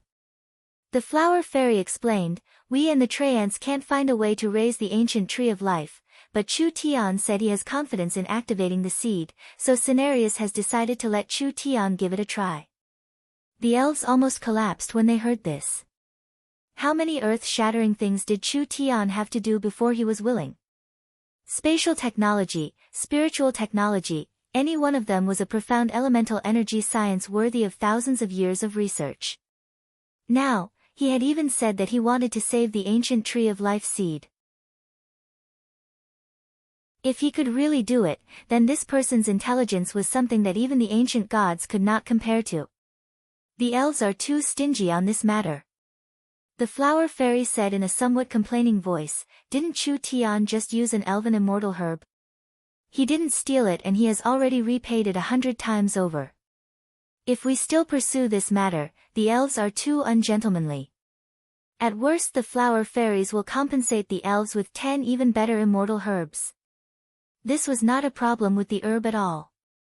It was just a trivial level 2 immortal herb, these elven elders did not care about it at all. The key was the human identity and Princess Vivian's identity. The two of them caused quite a stir in the tribe. Humans were a large race made up of hypocrisy. The most important rule of the elves was that the elves, especially the female elves, were forbidden from interacting with humans. Vivian's actions were a large taboo and she was involved in the war between the humans and the spirit beasts. This violated at least 10 of the clan's rules, which was why it was like this. The flower fairies did not know the dangers of the world and their way of thinking was too simple. Vice Speaker, what do you think about this matter? There's no other way, we were wrong this time. Vivian has really found an incredible person for the elves. Ulysses shook his head. The Elven King has always been seeking reform, but the conservative faction is too strong. This might be a great opportunity for the elves, and since it's already in front of us, we should grab hold of him. We have opened the Elven court with great fanfare, and all the fellows in the tribe are paying attention to this matter. I'm afraid. If we let him go, what will the Elven Council do? Respecting the virtuous is a matter of course, losing a bit of face is not worth mentioning. Me and the Elven King will naturally settle the voices of the council. If it was said, Chu Tian would not believe it. Actually, the elves had always been divided into reformists and conservatives. Vivian's father was the current Elven King, and he was a leader that advocated for reform. Under the leadership of the Elven King, the elves had gained 3 more cities in 100 years, and their sphere of influence had increased by 20%. The conservative faction of the elves was always the strongest, and their representative was the Elven Council's chairman. His influence in the elves was not below the Elven King's. Those were the real old-fashioned people who followed etiquette and rules and pursued the rule of inaction and letting nature take its course. It was impossible for the Elven King to not care about his daughter, but because of his status, he couldn't personally interfere, so he sent his trusted Ulysses to deal with this matter. When Vivian was sentenced, she would be locked up for 10-20 years at most and wouldn't be severely punished. Now the situation was different. Ulysses needed to take some other actions. He brought several elven elders and once again came to the Flower Fairy's garden. This was Chu Tian enjoying himself. When he saw the elves return, his face immediately sunk. What, you've come to catch me again? Mr. Chu Tian, perhaps there has been a misunderstanding between us. Ulysses' old face squeezed out a smile, clearly not used to this kind of humble attitude towards humans. I have already investigated it clearly. I hope that your excellency can openly communicate with the elves and clear up this misunderstanding. The elves were the Flower Fairy's friends. Chu Tian was also a friend of the Flower Fairies. If friends could solve their conflicts, of course it would be a good thing. Lulu immediately jumped up in joy. I already said that the elves would understand. Chu Tian wanted to tease the noble elves, but seeing this situation, he gave up. Chu Tian also wanted to go back earlier. After all, the elves' efficiency was too low and he was afraid of being delayed for 10-15 days. He was afraid that Miracle Commerce's development in the Forest of Chaos would be affected. Then what do you think we should do? Ulysses saw that there was a change in the situation and immediately let out a sigh of relief. Because this matter is very important, we need to discuss it with the Elven Council before making a final decision. But since it is a misunderstanding, the Elven Council will not make it hard for you, so can you come with us? Still have a meeting? I'll start your head. The elves are very slow at doing things. If it is delayed for half a year, would Father's company of over 100,000 people go hungry? Fuck the Elven Council. Chu Tian's eyes sparkled a few times before he suddenly revealed a smile. Go to the Elven Council. Alright, I also want to ask for compensation from the Elven Council. Compensation request. The elves stared at him. What compensation request? Are you playing dumb? Vivian is an employee trained by Miracle Commerce and has a contract with Miracle Commerce. Now that she has learned Miracle Commerce's highest-level secret technology, she has been taken back by you fellows and locked up for 200 years. Chu Tian said in a very impolite voice, 200 years. This is too much for us humans. Miracle Commerce will suffer a large loss because of this. Could it be that I don't even have the right to ask for compensation? Then how much compensation do you want? Have you evaluated the value of the spatial technology? I don't want much, just give me 5 elven cities. Ulysses almost spat out blood. The elves didn't even have 10 cities in the forest. This fellow wanted to give him 5 cities. Wasn't this asking for the elves' lives?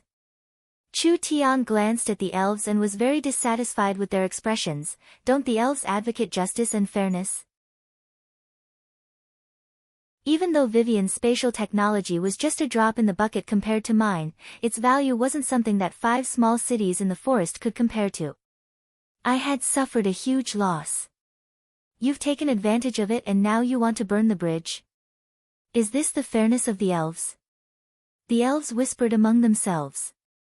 Ulysses wiped his sweat and said, the elves can't pay this kind of compensation request, not to mention Vivian's punishment still needs to be discussed, so. I don't care that much. You've wasted so many days of my time, shouldn't you compensate me a bit? Chu Tian unreasonably said. I don't want much, 100,000 high-grade source stones is enough. The veins on Ulysses' forehead popped out. The elves didn't do business, so they were very poor. What did 100,000 high-grade source stones mean? Was this brat crazy? No, they couldn't bring him back. If this fellow went to the Elven Council, he would definitely cause chaos among the elves.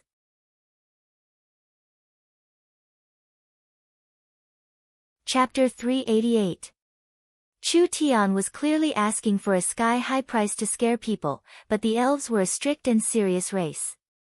If he really asked the Elven Council for compensation, the Elven Council would have no choice but to accept it. This person was eloquent and the elves were stiff, so even if the elves could not compensate him this much, they would still suffer a large loss. In just a short day, he had obtained the support of the flower fairies and was given an important task by Cenarius. Adding in the fact that his identity and abilities were not simple, even if the elves were angry, they could not move against him. They could not let him cause trouble in the council. There was no benefit in angering those old elves. Ulysses wiped his sweat. The Elven Council is very busy dealing with the large and small matters of the tribe. Even if you ask for compensation, with this kind of complex and large compensation, it won't be finished in 10-20 years. Our elves can wait, but humans can't wait that long. How about you go back first and we'll talk about compensation later? Chu Tian did not think about compensation at all. Even if the Forest of Chaos elves did not lose to a warring kingdom, their economic ability was very poor. This was because the elves did not do business on the continent, so they did not have a commodity economy. It was purely a self-sufficient small farming economy, simply saying that the entire race was poor. It's not impossible for me to go back. Chu Tian raised a condition, you have to return my employee Vivian to me first, otherwise I will not leave. Vivian was the company's only spatial engineer and now was the time to use the space warehouse. Just one space warehouse was not enough, and if Vivian was held captive by the elves for a year, Miracle Commerce's development would be slowed down. This was something Chu Tian could not tolerate. Ulysses discussed it with the elders. Looking at the current situation, forcefully taking Vivian away would not be good for the elves. It would be better to have Vivian stay by Chu Tian's side and continue learning spatial technology. This way, it would prevent a troublesome fellow like Chu Tian from finding an excuse to cause trouble, and it would allow the elves to introduce the most advanced spatial technology on the continent, killing two birds with one stone. Although it was against the rules and the council could not avoid a war of words, the pros and cons were very clear, so everyone would understand. Ulysses could only nod, all right, then we'll have Vivian stay in Oldman's small town to be interrogated. Chu Tian heaved a long sigh of relief. He had finally escaped from the elves' hands. Actually, the elves were one of the easiest races to deal with on the continent. If the other side was a spirit beast, they wouldn't have wasted so much time talking. They wouldn't have captured him back to their tribe and would have killed Chu Tian in the small town. Then they would have flattened the small town and taken everything from it. How could Chu Tian have survived until now? However, the elves were once the most powerful race on the continent, and they were now one of the most powerful races on the continent. This race still had its merits. At the very least, cooperating with the elves wouldn't be like cooperating with humans. Brother Chu Tian. When Vivian was brought out, she immediately shouted out in excitement. She charged over and gave Chu Tian a large hug. She had heard that the elves wanted to make peace with Chu Tian and even agreed to let Vivian return to Oldman's small town. This matter made Vivian very excited. She was most worried that Chu Tian would have an irreconcilable conflict with his clansmen. Vivian would be placed in a difficult position if she stood on the other side. If the elves were willing to accept Chu Tian and even cooperate with Chu Tian, whether it was for the elves or for Chu Tian, it would be a very good thing. This was because compared to the other superpowers in the Forest of Chaos, the elves were the friendliest and most reliable. Are we going back? Vivian said, I don't want to stay here for another second. No rush. Chu Tian said to Vivian, we'll first build a space warehouse here. This will make it easier for us to transport the Lost Forest's resources. The Tree of Life tribe's elves knew that Chu Tian wanted to build a space warehouse here and they were all filled with excitement, especially the elven children. Chu Tian's skills and actions had already spread throughout the tribe, so the elves all knew what kind of thing the space warehouse was. If the Tree of Life tribe could build a space warehouse, wouldn't the magical products of Miracle Commerce be sent to the Tree of Life tribe in minutes? Magnetic sound machines, video players, delicious canned food, and many other fun things. The elves could not leave the tribe because of the rules, but they could still enjoy many entertainment activities. To the Tree of Life tribe's elves, this was a very good thing. There was only one space warehouse that Miracle Commerce was using. This space warehouse was inside Miracle Commerce, so naturally it could not be open to the public. However, before Vivian was brought back by the elves, she had already prepared to build a second space warehouse. This space was around the same size as the first space warehouse. Although the shape had not been changed and it was just like an irregular pancake, it had already been marked. Vivian immediately began to arrange the space warehouse's summoning array. She also reserved a few backup energy pillars so that the space warehouse could be opened. As for the transformation of the warehouse's shape, Vivian could return to the small town and slowly complete it in the laboratory. 3 days later, the space warehouse was officially completed. This space warehouse would be a special channel for Miracle Commerce to transport goods to the Lost Forest. Although it was made for Miracle Commerce, if the elves, flower fairies, and tree ants needed it, Chu Tian did not recommend helping them transport things over. The elves began to cheer. With the source energy array in the tribe, the elves could enjoy the convenience of the space warehouse. Therefore, a large group of children surrounded Princess Vivian, asking her to bring back some gifts when she went out. You can all be assured, I won't forget everyone. Vivian waved her hand in high spirits, I will definitely bring back a lot of fun things for everyone. With the little princess promise, the elves were assured and left. At this time, the first batch of lost crystals was sent over and bags were thrown into the space warehouse. Then the various precious gifts the flower fairies had given to Chu Tian were placed inside. Everything was done. They could set off. With Vivian's spatial ability, she could reach Oldman's small town in around an hour without bringing any objects or people. However, other than Chu Tian, there were still several dozen flower fairies coming with her. Vivian could not bring all these people with her spatial ability, so she asked the elves for several flying mounts. She flew them in the direction of Oldman's small town. Goodbye everyone. I will definitely bring back a lot of fun things for you all. Vivian smiled as she waved her hand at the elves. The elven elders all had strange expressions on their faces. Princess Vivian had seriously violated the tribe's rules and that human had violated a great taboo of the elves.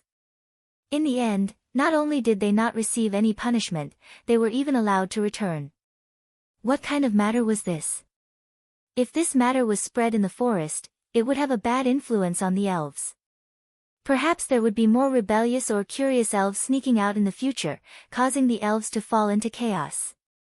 Ulysses had no way to deal with this. Now he had to think of how to deal with those old fellows in the council. When Vivian left the elven tribe, she felt her body relax. It was like several shackles on her body had been broken and she felt an unprecedented freedom. This feeling was too great. Vivian never thought that she would be able to solve all the problems this easily. The elves did not dare look down on Chu Tian anymore. The tree ants gave Chu Tian heavy responsibilities and the flower fairies and elves became friends. Now Miracle Commerce had a large chance of working with the elves, which was the situation Vivian wanted to see the most. If the elves could absorb Chu Tian's wisdom, they would become even stronger. After a day and a night, everyone arrived at the valley where Oldman's small town was located. In these 10 days, Oldman's small town did not seem to be in chaos, rather it was still very orderly. After all, there were over 1,000 elven elites stationed in Oldman's small town. These elves were not strong, so how could normal locals dare provoke them? The elven army was arranged by the elders to maintain peace in Oldman's small town. They had stayed here for many days, so it was inevitable that they would enter the town to buy supplies. When the elves entered the town to take a look, they were immediately attracted by the strangeness of the small town. After a few days, the elves all had a magnetic sound machine and they used it to listen to the human radio every day. Other than that, Oldman's small town's movies began to play, which attracted the elves' interest. They gradually moved from the valley to the small town, finally living in the small town. These over 1,000 elves were members of the Tree of Life tribe and most of them were around 200 years old. They had never left the tribe before, so how could they resist the temptation of miracle commerce? The music and stories on the human radio, the wonderful plots of the movies, and the delicious source energy food, all of this deeply attracted them. This made the elves who had closed themselves off for 100 years feel for the first time that the world was this wonderful. Their clansmen living in a small place for generations was truly too boring. These elves even had a thought in their minds. It would be great if they could guard this place forever. At this time, Princess Vivian came back. Vivian took out a token from the tribe's great elder and announced that from today onwards, the over 1,000 elven soldiers would be responsible for protecting Princess Vivian. In other words, from today onwards, this elven army would be managed by Princess Vivian. The elves were all very shocked, not knowing what had happened. Princess Vivian had been brought back to the tribe and not only did she not come back, she even sent this army over. What was going on? But no matter what, being able to live in Oldman's small town was a very happy matter.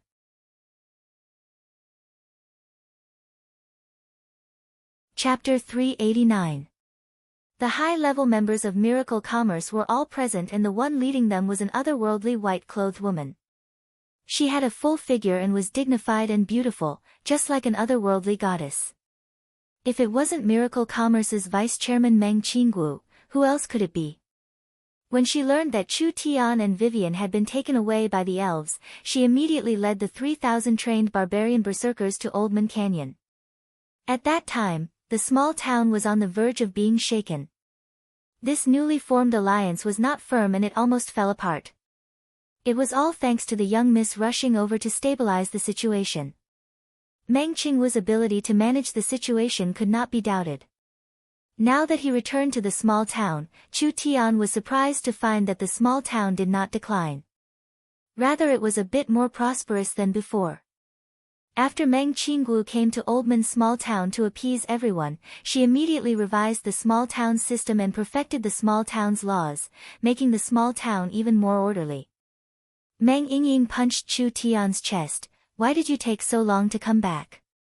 I thought you were locked up by the elves and I was prepared to bring people to the elven tribe to save you. There's no way around it. I'm this handsome, but when I went to the elves, countless young elven girls begged to marry me. I had to spend a great deal of effort to keep my integrity and escape. Chu Tian's face was as thick as a wall. Look, even the little flower fairies can't resist my beauty. Didn't they follow me here? Damn narcissist. Truly shameless. Meng Yingying fiercely said, if I was an elf, I would first hang you up and beat you up. Let's see if your mouth is still this smooth. Wah! This ruthless. It seems like this little girl hadn't been taught in a long time.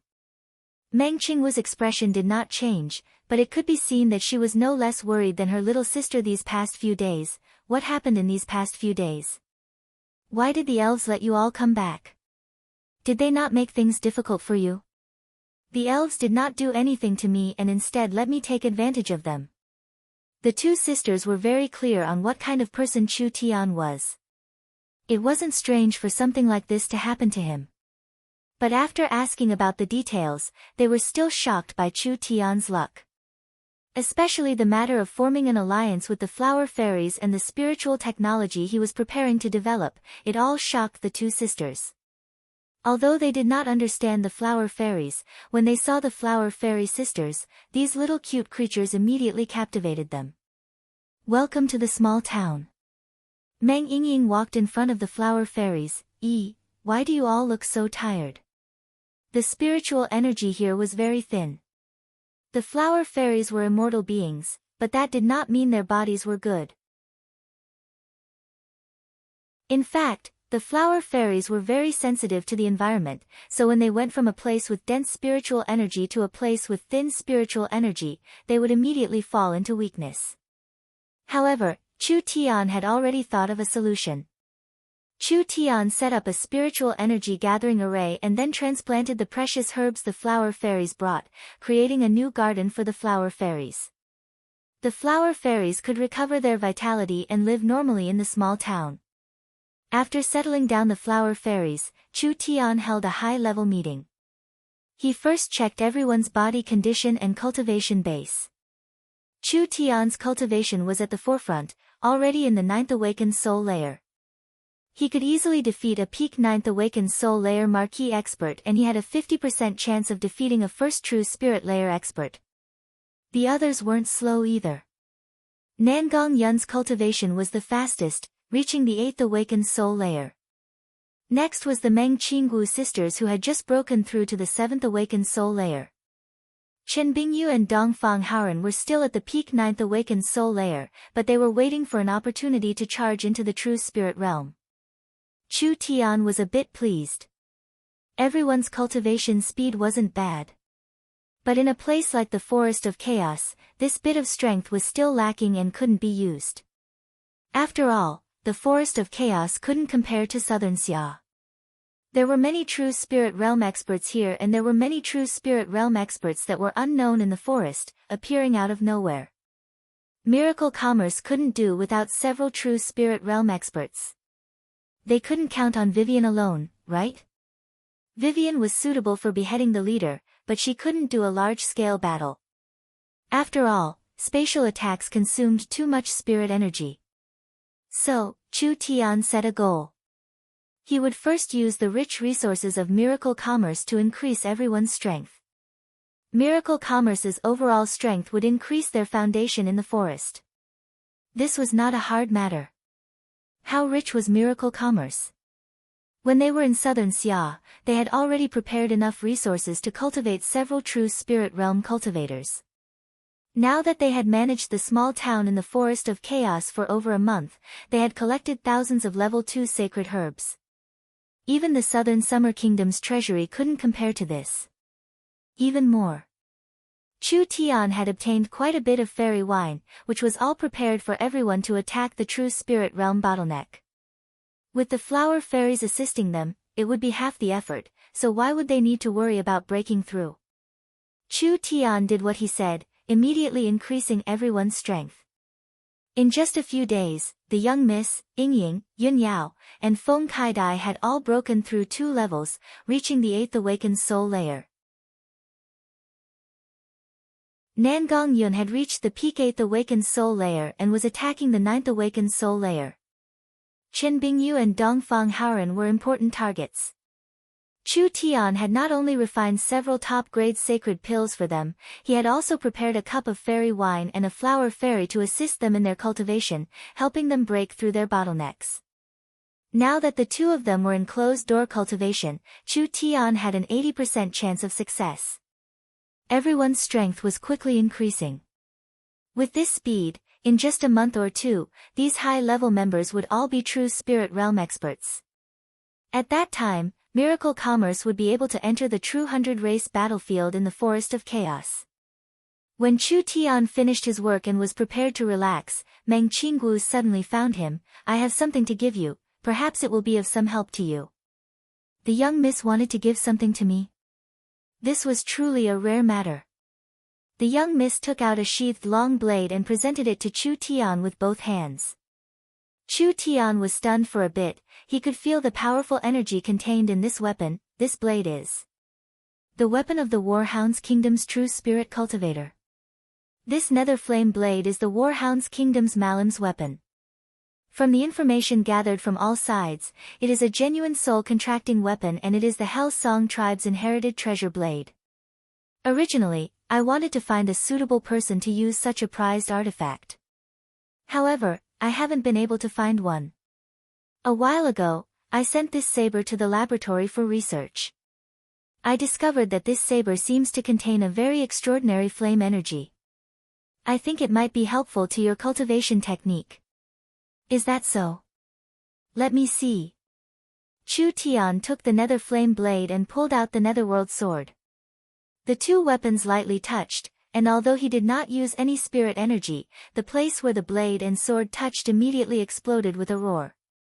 The power of the two weapons automatically surged out, like two pieces of iron sucking each other, or like two archenemies with a blood feud that could not wait to devour each other. As expected, the nether flame blade was very similar to the netherworld sword. The nether flame blade was also made from an innate spirit flame. If you didn't guess wrong, it should be the dark spirit flame. The dark spirit flame and the netherworld flame were similar, but the dark spirit flame was an innate spirit flame born from a dark environment and the netherworld flame was an innate spirit flame born from death energy. Although there were some differences, they were the same type, so it was the law of the jungle. From the clash of the blade and sword, Chu Tian could roughly guess that the nether flame blade and the netherworld sword were similar in strength. If one of them could swallow the other, it would be a leap in quality. Very good. The young Miss gift really came at the right time. Chu Tian quickly gave his thanks. Without saying another word, he immediately went into closed-door cultivation. Chu Tian's cultivation technique had reached a bottleneck and he hadn't made any progress in a long time. It was hard to find suitable materials to cultivate the netherworld flame sword in its large success state. Chu Tian never would have thought that there would be something by his side that could help him increase his cultivation.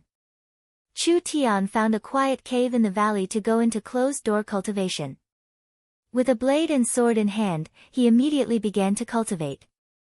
The blade and sword were both very strong weapons, but who would swallow who in the end? Chu Tian didn't even think about it and immediately urged the two weapons to collide. The blue and white flames and the purple and black flames instantly soared up and intertwined with each other. Every second, they fiercely collided dozens of times. The surrounding mountain rocks were shattered and a large number of rocks rolled down, as if there was an earthquake. Such a strong ability. If he hadn't reached the 9th awakened soul layer, Chu Tian wouldn't have been able to control it. The two strange flames were evenly matched, but the longer they fought, the more the abyss netherworld flame gained the upper hand. If it was a normal netherworld flame, the dark spirit flame would not be afraid. They were of the same grade and it was unknown who would win. Chu Tian's netherworld flame was not simple. This netherworld flame had not only been nurtured in the Spirit King's body for 1,000 years, it had also absorbed the Hellfire Demon's green abyss flame, so it had an abyss attribute. The spirit flame could even turn into a human form, so whether it was spirituality or essence, it surpassed the dark spirit flame by far. Finally, the nether flame blade's flames couldn't hold on any longer and was absorbed by the netherworld sword. Finally, with a dang sound, it snapped in half. Chu Tian threw away the two pieces of the nether flame blade and saw the purple, black, blue and white flames intertwining on the netherworld sword. After the netherworld sword swallowed the nether flame blade's energy, the weapon's spirit strength continued to increase. Finally it reached a point, but it didn't stop and continued to charge forward. Hong! The mountain began to tremble again. Suddenly a treasure light soared into the sky. Chu Tian could feel that the weapon's spirit netherworld strength had already reached the true spirit level. This meant that the netherworld sword's quality had increased. It was originally a level 2 soul-contracting weapon, but now it had become a level 3 soul-contracting weapon. It was now a high-grade level 3 soul-contracting weapon. Equipment could be upgraded. This was something that no craftsman had ever heard of. But the netherworld sword was a high-grade level 3 soul-contracting weapon, but it had been in the 10,000 corpse ancient tomb for too long, so it had weakened. It was just recovering its strength now. Not to mention that the netherworld flame had been nurtured in the Spirit King's body for 1,000 years and had swallowed the Abyss Demon's green abyss flame. Then it had swallowed the Nether Flame Blade's 1,000-year dark spirit flame, so its potential was far greater than before. Perhaps it still had a lot of room to grow. When the Netherworld Sword refined the dark spirit flame's energy, it instantly refined the spiritual energy into Chu Tian's body. This allowed Chu Tian's strength to quickly go from the 9th Awakened Soul Layer to the peak 9th Awakened Soul Layer. This was not the most important thing. The most important thing was that the Netherworld Flame Sword had reached the large success realm and he had finally reached the highest realm. This sword art had reached the large perfection realm and Chu Tian had reached the peak.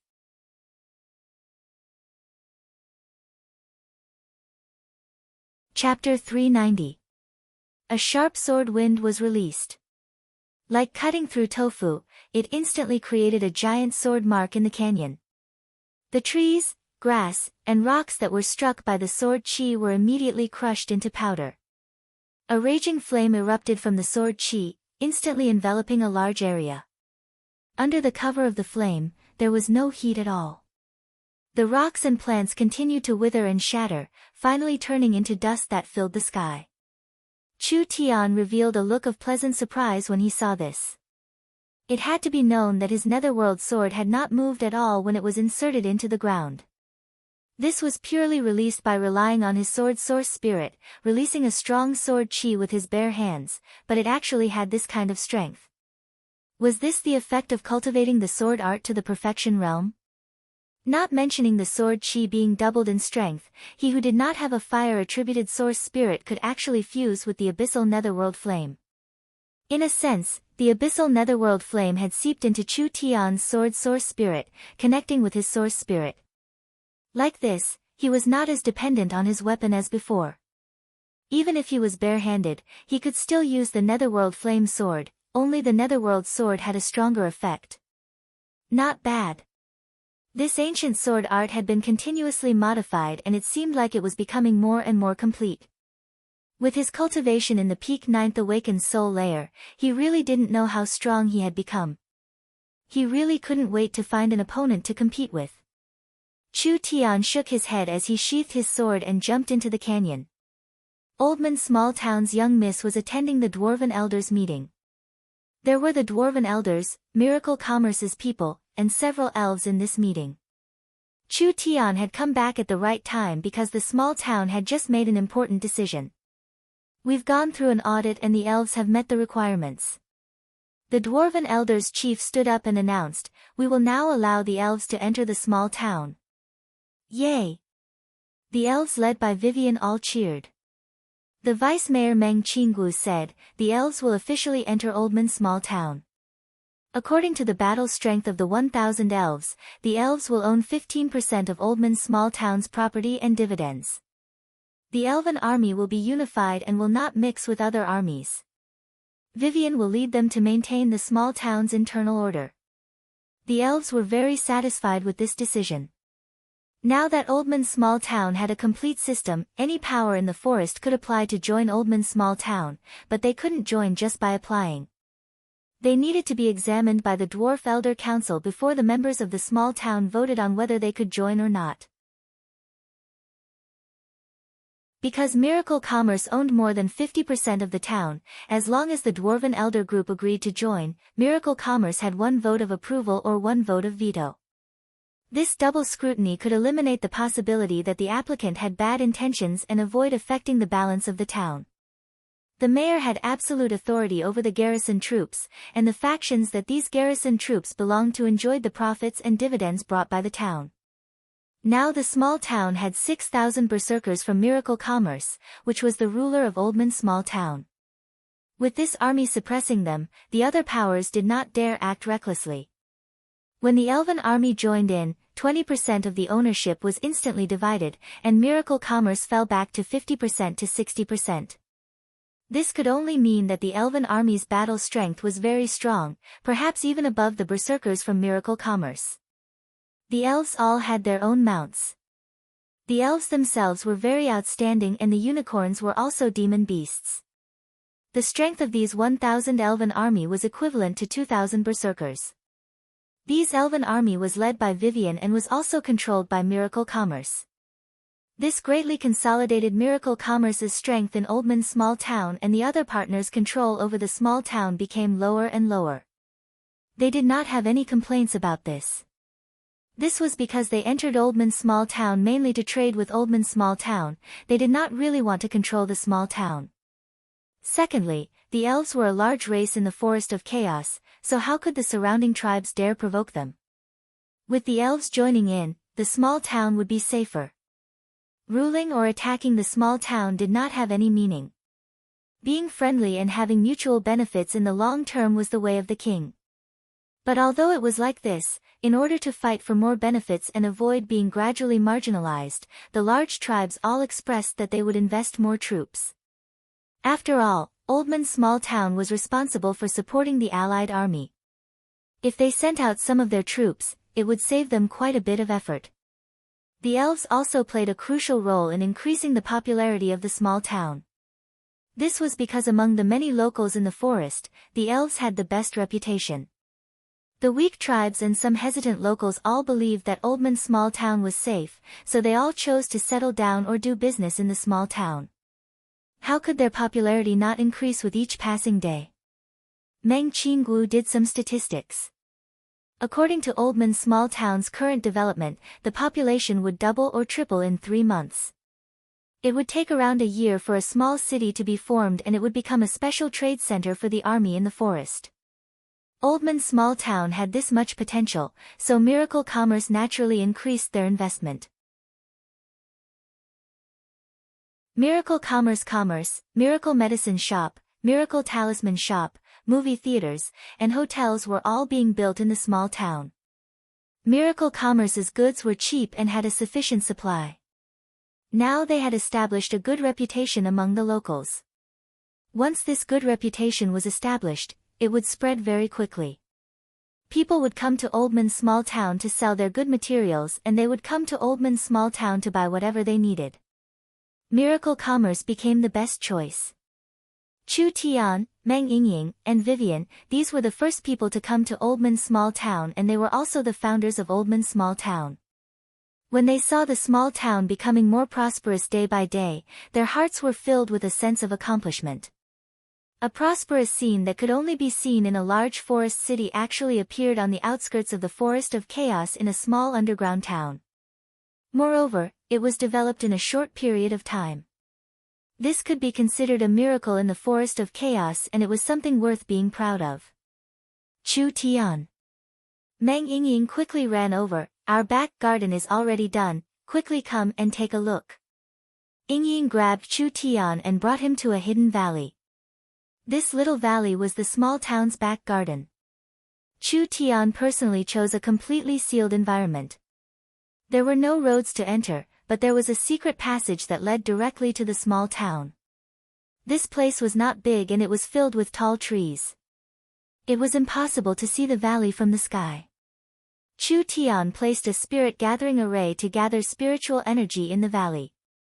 He also planted large amounts of rare plants in the valley, especially various sacred herbs, as well as several half-immortal great herbs. Finally, he placed a concealing array and an illusion array as protection, creating a temporary living area for the flower fairies. Compared to the bustling Oldman's small town, the small valley was like a different world. It was quiet and serene, with hundreds of flowers in bloom, and the air was clear. Chu Tian held Meng Yingying's soft little hand, and the two of them walked into the soft grass. There were flowers in full bloom all around them, just like they were in a paradise isolated from the rest of the world. Lulu, how are you? The flower fairies were playing with the flowers and herbs. There were several video players and radios installed here, so the flower fairies could watch movies and listen to various music and story programs. Lulu saw that Chu Tian had come and immediately flew into the air with joy. "We're very good, thank you for making a new home for the flower fairies." This wasn't all for the flower fairies. Miracle Commerce had bought all these fresh sacred herbs, and if they were all stored, the medicinal properties would be lost. Now that the herbs were planted again, they could provide a new living environment for the flower fairies, and the flower fairies could take care of the growth of these herbs. It had to be known that sacred herbs had a very harsh living environment. The survival rate of humans transplanting sacred herbs was very low, and only the flower fairies were natural gardeners that could ensure the survival and freshness of each sacred herb, ensuring that Miracle Commerce's resources wouldn't be wasted. Meng Yingying really liked this fragrant little valley with hundreds of flowers in bloom. She took a deep breath. It really is too beautiful. Was there a need to say it? This is my masterpiece. Chu Tian pretended to be humble as he said, "What does this count for? If you go to the flower fairy's garden, you'll know what is called beauty."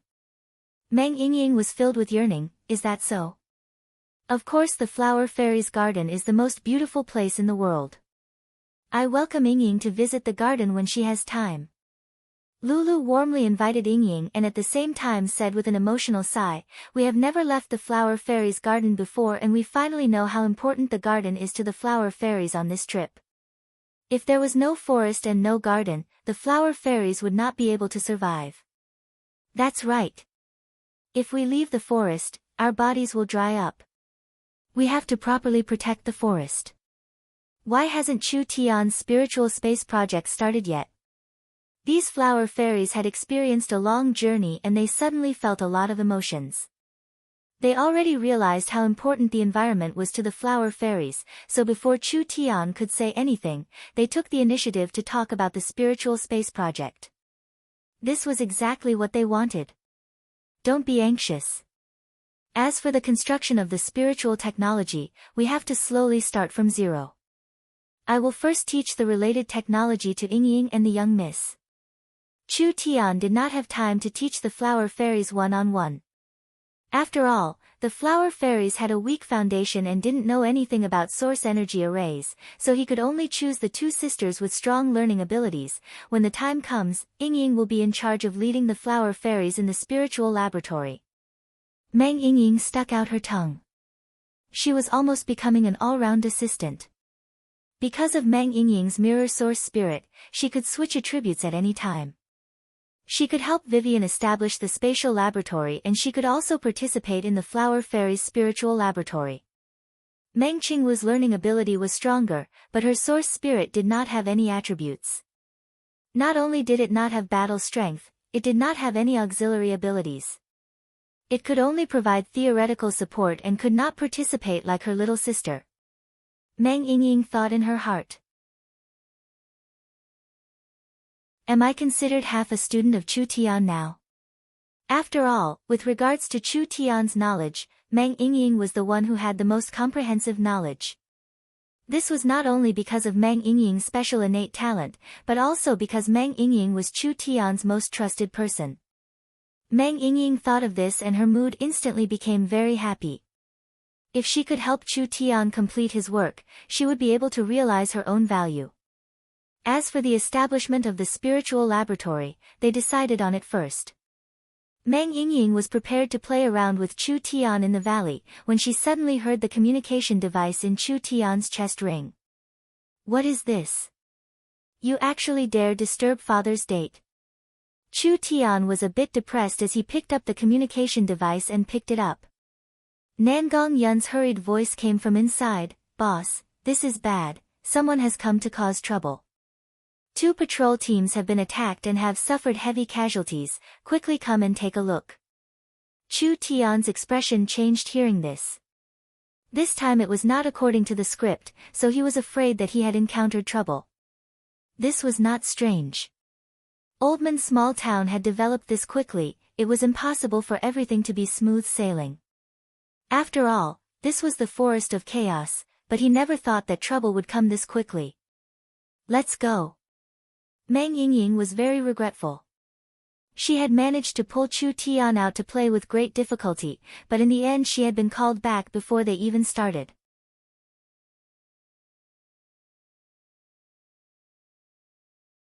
Chapter 391. There were close to 100 patrols in the small town.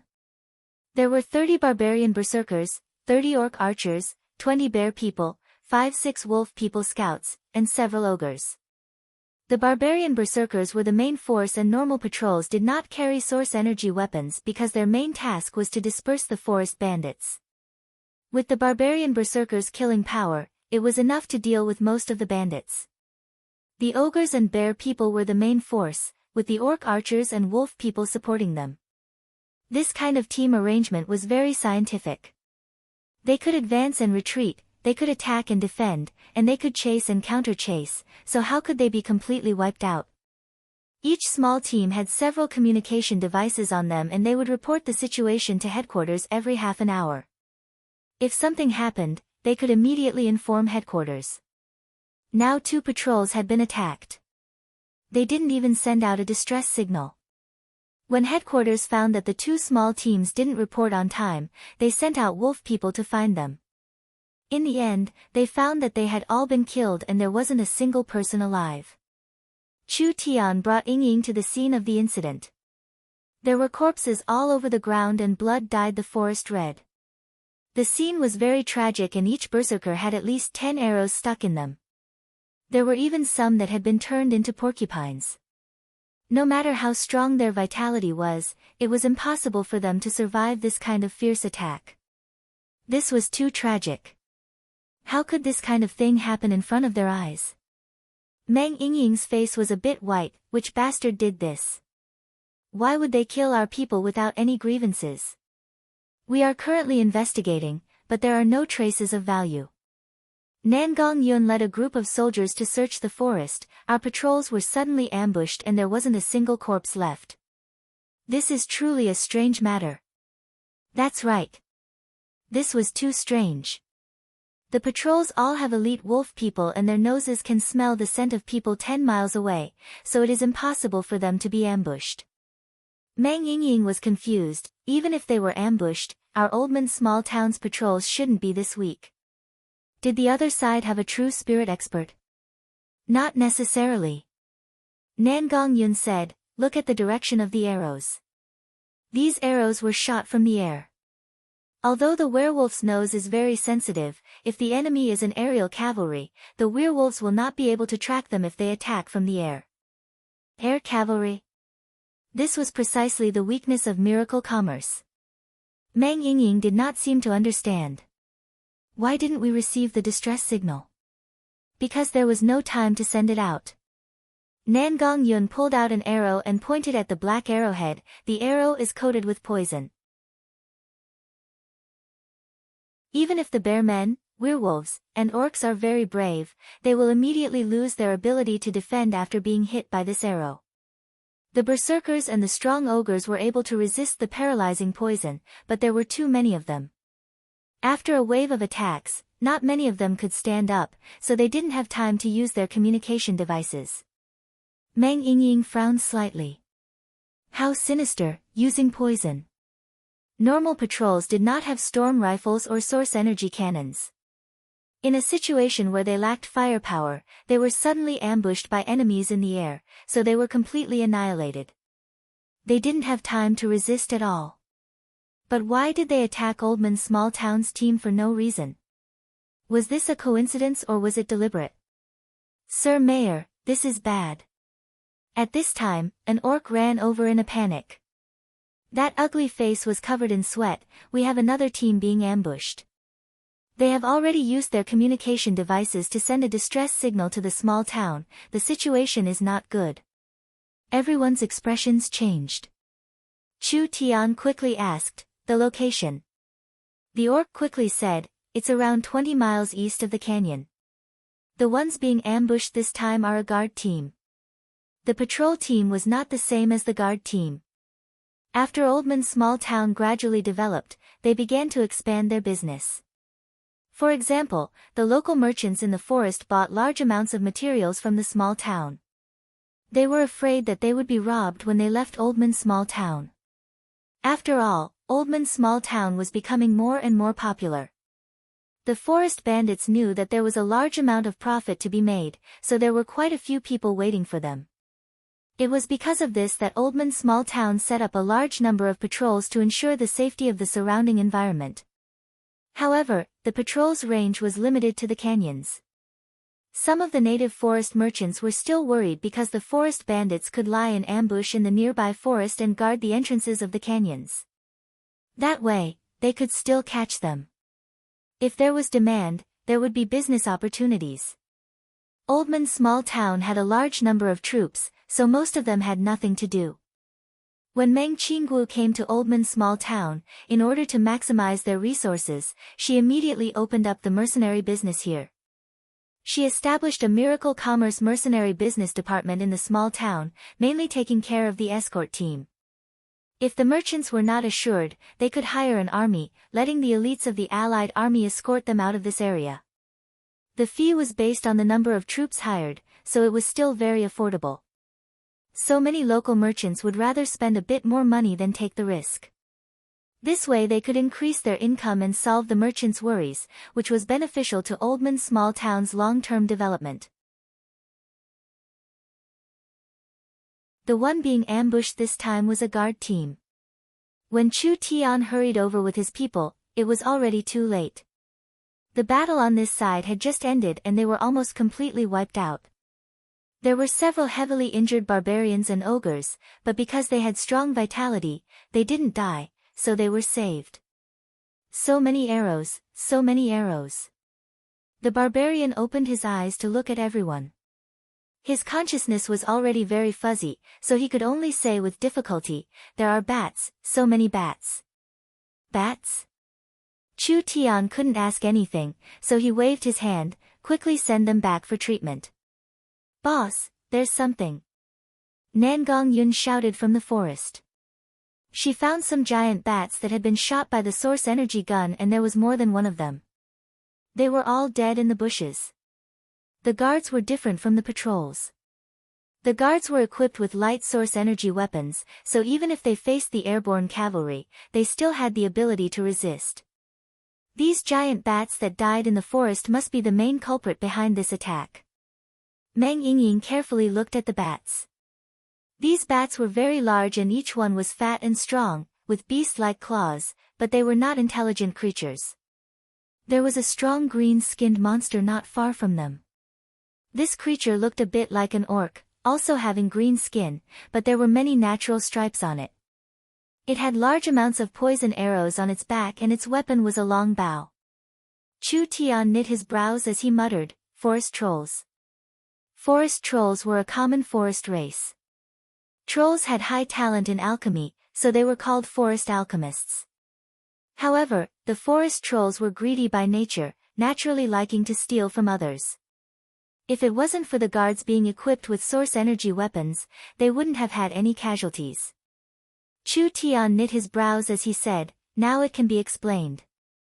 The trolls have tamed bat beasts. Although bat beasts are level 1 demon beasts, they are quite strong among level 1 demon beasts. They have strong explosive power in short to medium range and bat beasts can use ultrasonic waves to explore the forest, so they can lock onto troops from a distance. They can accurately and fiercely attack when they are defenseless. The trolls are good at alchemy, so if they use poison arrows to attack, they can effectively destroy our troops' battle strength." Meng Yingying was even more confused. Did the trolls have nothing better to do? Why would they do this kind of thing for no reason? When Chu Tian looked over the troll's corpse, he found a strange tattoo. This tattoo looked like a skull with a sword stuck in it. What symbol is this? Each troll had a similar tattoo. This made Chu Tian feel that it was a bit strange. Perhaps this would help him find the other side's identity, so he called a few orcs over to take a look. Perhaps these locals would recognize it. Who knew? When the orcs saw the tattoo, they began to tremble in fear. I know. An orc said with a face of fear, "This is the troll marauders. It's over, we've been targeted by the marauders, we're completely done for this time. The small town can't be saved this time." "Fuck, what nonsense are you saying?" Nangong rushed forward and slapped his face, "You're the fucking one that can't be saved. If you dare speak nonsense again, do you believe I won't beat you to death?" Nangong. Chu Tian stopped Nangong. He felt that this matter was not simple. What is the matter with the marauders? Nangong Yun's fierce appearance made the orc very afraid, so he could only honestly explain. The locals of the Forest of Chaos did not live in villages, tribes, or towns. There were many races that were nomadic races, and the troll race was a very famous nomadic race. The marauders were a very famous group among the troll race. They were like a swarm of locusts, leaving no grass alive wherever they went. The mark of the marauders was the skull tattoo, and there were large amounts of domesticated bat beasts. Because the bat beasts had a strong ultrasonic detection ability, the marauders could easily find the locals hiding in the dense forest. These marauders relied on this method of plundering to survive. The marauders were wild, even daring to steal from the large powers in the depths of the forest. This was because the trolls did not have a fixed place to live. Every time they were chased by a strong local, they would immediately scatter. Those strong local powers could not do anything to them. As long as the wind blew over, the marauders would gather again. In short, they were a very hard to deal with group of fellows, so no matter who was targeted by the marauders, they were destined to suffer a large misfortune. Now that they were attacking the small town's patrols and guards, they were just giving Oldman's small town a bit of face. After all, Oldman's small town was an underground city, so it was not easy for the troll race to invade. They could only use this method to put pressure on the small town and steal some resources. Meng Yingying was very dissatisfied with the trembling orc. If they dare appear again, we'll kill them all. What is there to be afraid of? You don't know, the marauders are very large. The orc was still trembling. Their movements are strange, there is no way to predict them and no one can locate them. Even large tribes are afraid of them, with our few people. It's not enough. I think that after the marauders finish their demonstration, they will quickly come and make their demands. We'll satisfy their needs, it's better than being destroyed. Nangong Yun was filled with rage and wanted to hit him.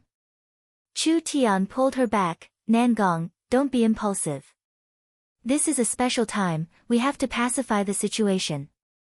Oldman's small town's wealth would attract greedy locusts. But Chu Tian never would have thought that they would attract such a troublesome opponent. The matter of the guards being attacked would spread throughout Oldman's small town.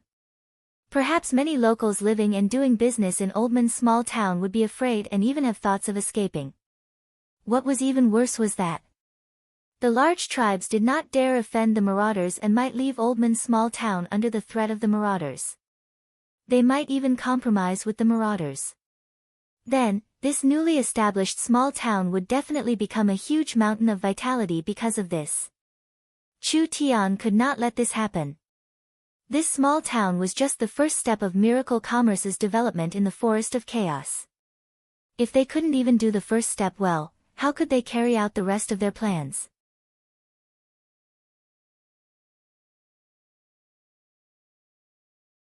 Chapter 392.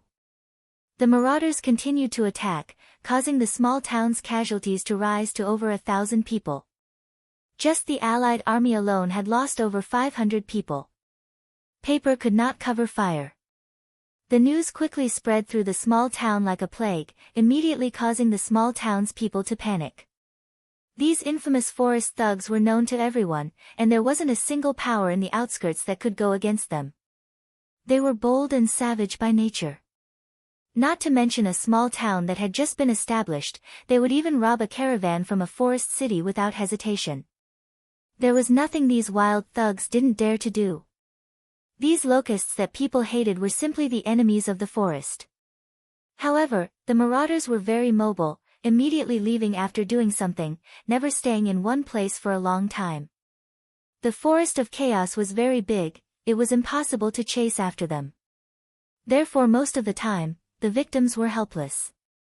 Because of the marauders' cruel reputation, there were some local powers that surrendered to the marauders in order to save their lives, taking the initiative to give the marauders what they wanted. Oldman's small town's prosperity had gathered a considerable amount of resources, so it was already noticed by the large local powers in the forest, but they never thought that the marauders would arrive first. The marauders kept attacking the small town's troops in the wild. This was undoubtedly a demonstration to the small town. This kind of small power did not need to attack at all. The marauders used their fierce reputation to make them collapse internally and surrender without a fight, saving quite a bit of effort. I propose to immediately close the small town. That's right, we can negotiate with the marauders. Don't they just want things? I'll give it to them. In the Oldman small town meeting, the various tribe chiefs were discussing. Almost everyone did not agree to fighting with the marauders because there was a large disparity in strength between the two sides. The marauders dared to plunder the forest. It was not something a small town with tens of thousands of soldiers could stop. Not to mention that the marauders were all aerial troops, so their mobility was just too high. Oldman's small town and the surrounding local powers all lacked aerial troops. Without an army that could stop the marauders, how could they deal with these fierce marauders? Moreover, the trolls were very good at alchemy, so they could poison the nearby water sources, grass, and etc. First they would seal off Oldman's small town and trap the allied forces inside. Everyone, calm down. Meng Qingwu stood up. There's still a chance. Actually, with Meng Qingwu's cautious nature, the safest method was to close the small town. Oldman was an underground town and the marauders' air cavalry were not suited to attack this kind of town. As for besieging, that was also impossible. With Miracle Commerce's space transportation technology, it was impossible for the town to be trapped to death. All the daily necessities could be transported directly from the outside world. How long could the aliens hold out? Don't forget, they were a notorious organization. They would never stay in one place for too long. As long as Miracle Commerce could hold out for a while, the marauders would naturally collapse. Although this method was safe, it was ultimately a last resort. Oldman's small town would suffer a large loss and it could cause the unstable alliance to disintegrate. The most important thing was that Meng Qingwu understood Chu Tian too well. Making Chu Tian hide like a turtle was harder than making the sun rise from the west. If Miracle Commerce wanted to stay in the forest, they couldn't avoid the marauders, so how could they hide? Everyone, there's no need to panic. Meng Qingwu calmly said to everyone, Miracle Commerce has advanced source energy weapons, so these forest robbers have no advantage in front of our powerful firepower. It's not like we don't have the power to resist. The representatives of the various tribes looked at each other in blank dismay. The only variable now was Miracle Commerce. As for how strong Miracle Commerce was, the tribes had no idea because Miracle Commerce had always been very mysterious. They had a strong berserker army, sharp source energy weapons, and many other unexplainable abilities. Perhaps Miracle Commerce really had a way to deal with the marauders. One of the locals stood up and said, even if Miracle Commerce has the ability to deal with the marauders, our tribes don't have this ability. If the marauders launch a revenge attack out of shame, wouldn't our nearby tribes suffer a calamity? That's right. Everyone in Oldman's small town had a share. Everyone can be assured. Miracle Commerce dares to do what they want. Meng Qingwu confidently promised the locals, Miracle Commerce will never take the initiative to attack others, but since others have come to our door, we will not retreat. We will declare war on the marauders. Declare war. The marauders were famous for being hard to deal with. The giants of the forest couldn't eliminate these locusts, so what right did Miracle Commerce have to declare war on them? No matter how mobile the marauders are, they still need a foothold. Miracle Commerce will use our advanced technology to locate the marauders' nest. At that time, we will gather everyone's strength and sweep out the marauders in one fell swoop. Only like this can we shake the forest. Otherwise, if this group of marauders leaves, another group will come. No one wants to see endless harassment. Miracle Commerce wanted to eliminate the marauders. The locals had strange expressions as they whispered to each other. Finally they decided to wait and see. First they would see what Miracle Commerce would do. It would be best if it was as she said, otherwise once something went wrong, the tribes would immediately withdraw to avoid being caught up in this disaster. Meng Qinggu first appeased the locals and then immediately went to a secret room in Oldman's small town. Inside, there were many huge mirrors. Each mirror was 2 to 3 feet tall. The surface of the mirror was very clear. A gentle woman and a few employees were standing in front of one of the big mirrors, discussing something. Kaidai, how is it on your side? Elder sister, look. This is the image taken by the surveillance airship. Feng Kaidai slightly moved her body and the image transferring mirror behind her began to display the images. These images were clearly taken from high up in the sky. The entire forest was a deep green color, but because it was too high up, the details couldn't be seen clearly. Look here. Meng Qinggu zoomed in and could clearly see a large group of giant bats moving at a fast speed, flying through the forest at a low altitude. They stopped and fought in several places before leaving in another direction. Meng Qinggu gave a cold snort. That's right, it was them. Feng Kaidai said with a face filled with admiration, it's all thanks to Elder Sister's surveillance airship, otherwise it would have been hard to find traces of them. But the range of surveillance is limited. We can determine the direction of the marauders, but we can't determine where they are. Meng Qinggu had stayed in southern state for a long time, preparing for miracle commerce every minute. There were all kinds of special airships that consumed a large amount of Meng Qinggu's energy. In the skies above the forest of chaos, there was a communication airship every few thousand miles. Meng Qinggu had also made surveillance airships and battle airships. These new generation miracle airships not only had high performance, they were also covered in a layer of hidden mirrors. They could simulate various colors and camouflage, making it hard to distinguish them from the ground. They could operate at a maximum altitude of 50,000 meters and most of the time they were parked at an altitude of 20 to 30,000 meters. The existence of these airships was a secret of the company and the people of Oldman's small town did not know about it.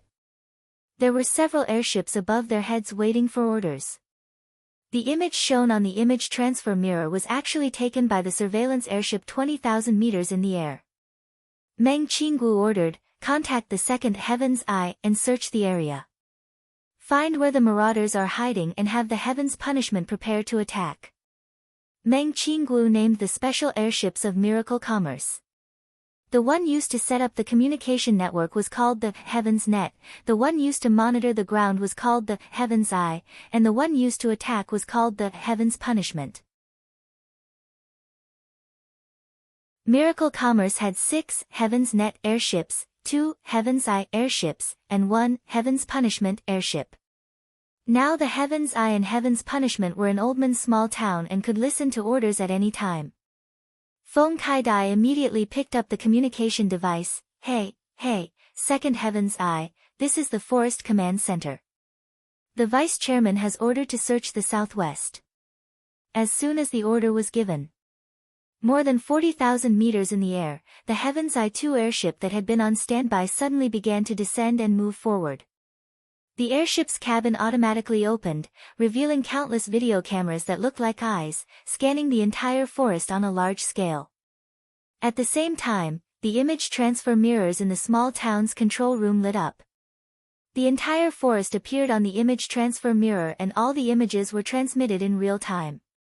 A voice came from the communication device tens of thousands of meters in the air. Second Heaven's Eye, begin the operation. Another communication device also released a sound. First Heaven's Punishment calling the command center. All the weapons have been loaded, please give your orders. Wait for orders. Yes. What a bunch of stupid natives. Feng Kaidai closed the communication device and her face was filled with excitement. They still don't know who they have provoked, right? We'll let them see today what is called the power of technology. On the other side, Chu Tian and Meng Yingying were collecting the troll poison arrows. The two of them scraped off the poison on the arrows and analyzed it. This was the troll race's secret poison, but how could this kind of child's play trick be hidden from Chu Tian? Chu Tian easily reverse-engineered the poison's composition and formula. He gave the antidote to Yingying, immediately sent it to the Southern Summer Laboratory and Alchemy Factory. Give them 3 days and we'll need 10,000 antidotes. Understood. Ying immediately took the formula and sent the information. After this information was sent to Southern Xia's laboratory, Miracle Commerce's various large alchemy workshops began to work. Large amounts of medicine would be made in a short period of time before being transported to Oldman's small town. The reason why the troll race made people tremble in fear. One of the main reasons was that their alchemy skills were very high, especially in the area of refining poisons.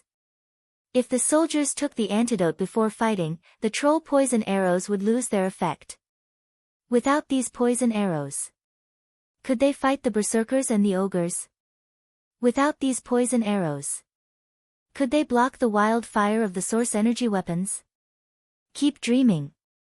You're tuning in to the Blissful Bookshelf YouTube channel. We're so grateful for your support, and don't forget to subscribe to join us on this incredible journey through captivating stories. Your generosity through donations truly makes a world of difference, as it's the primary source of revenue that allows me to expand and enhance this channel for you. Thank you from the bottom of my heart for being a part of this adventure.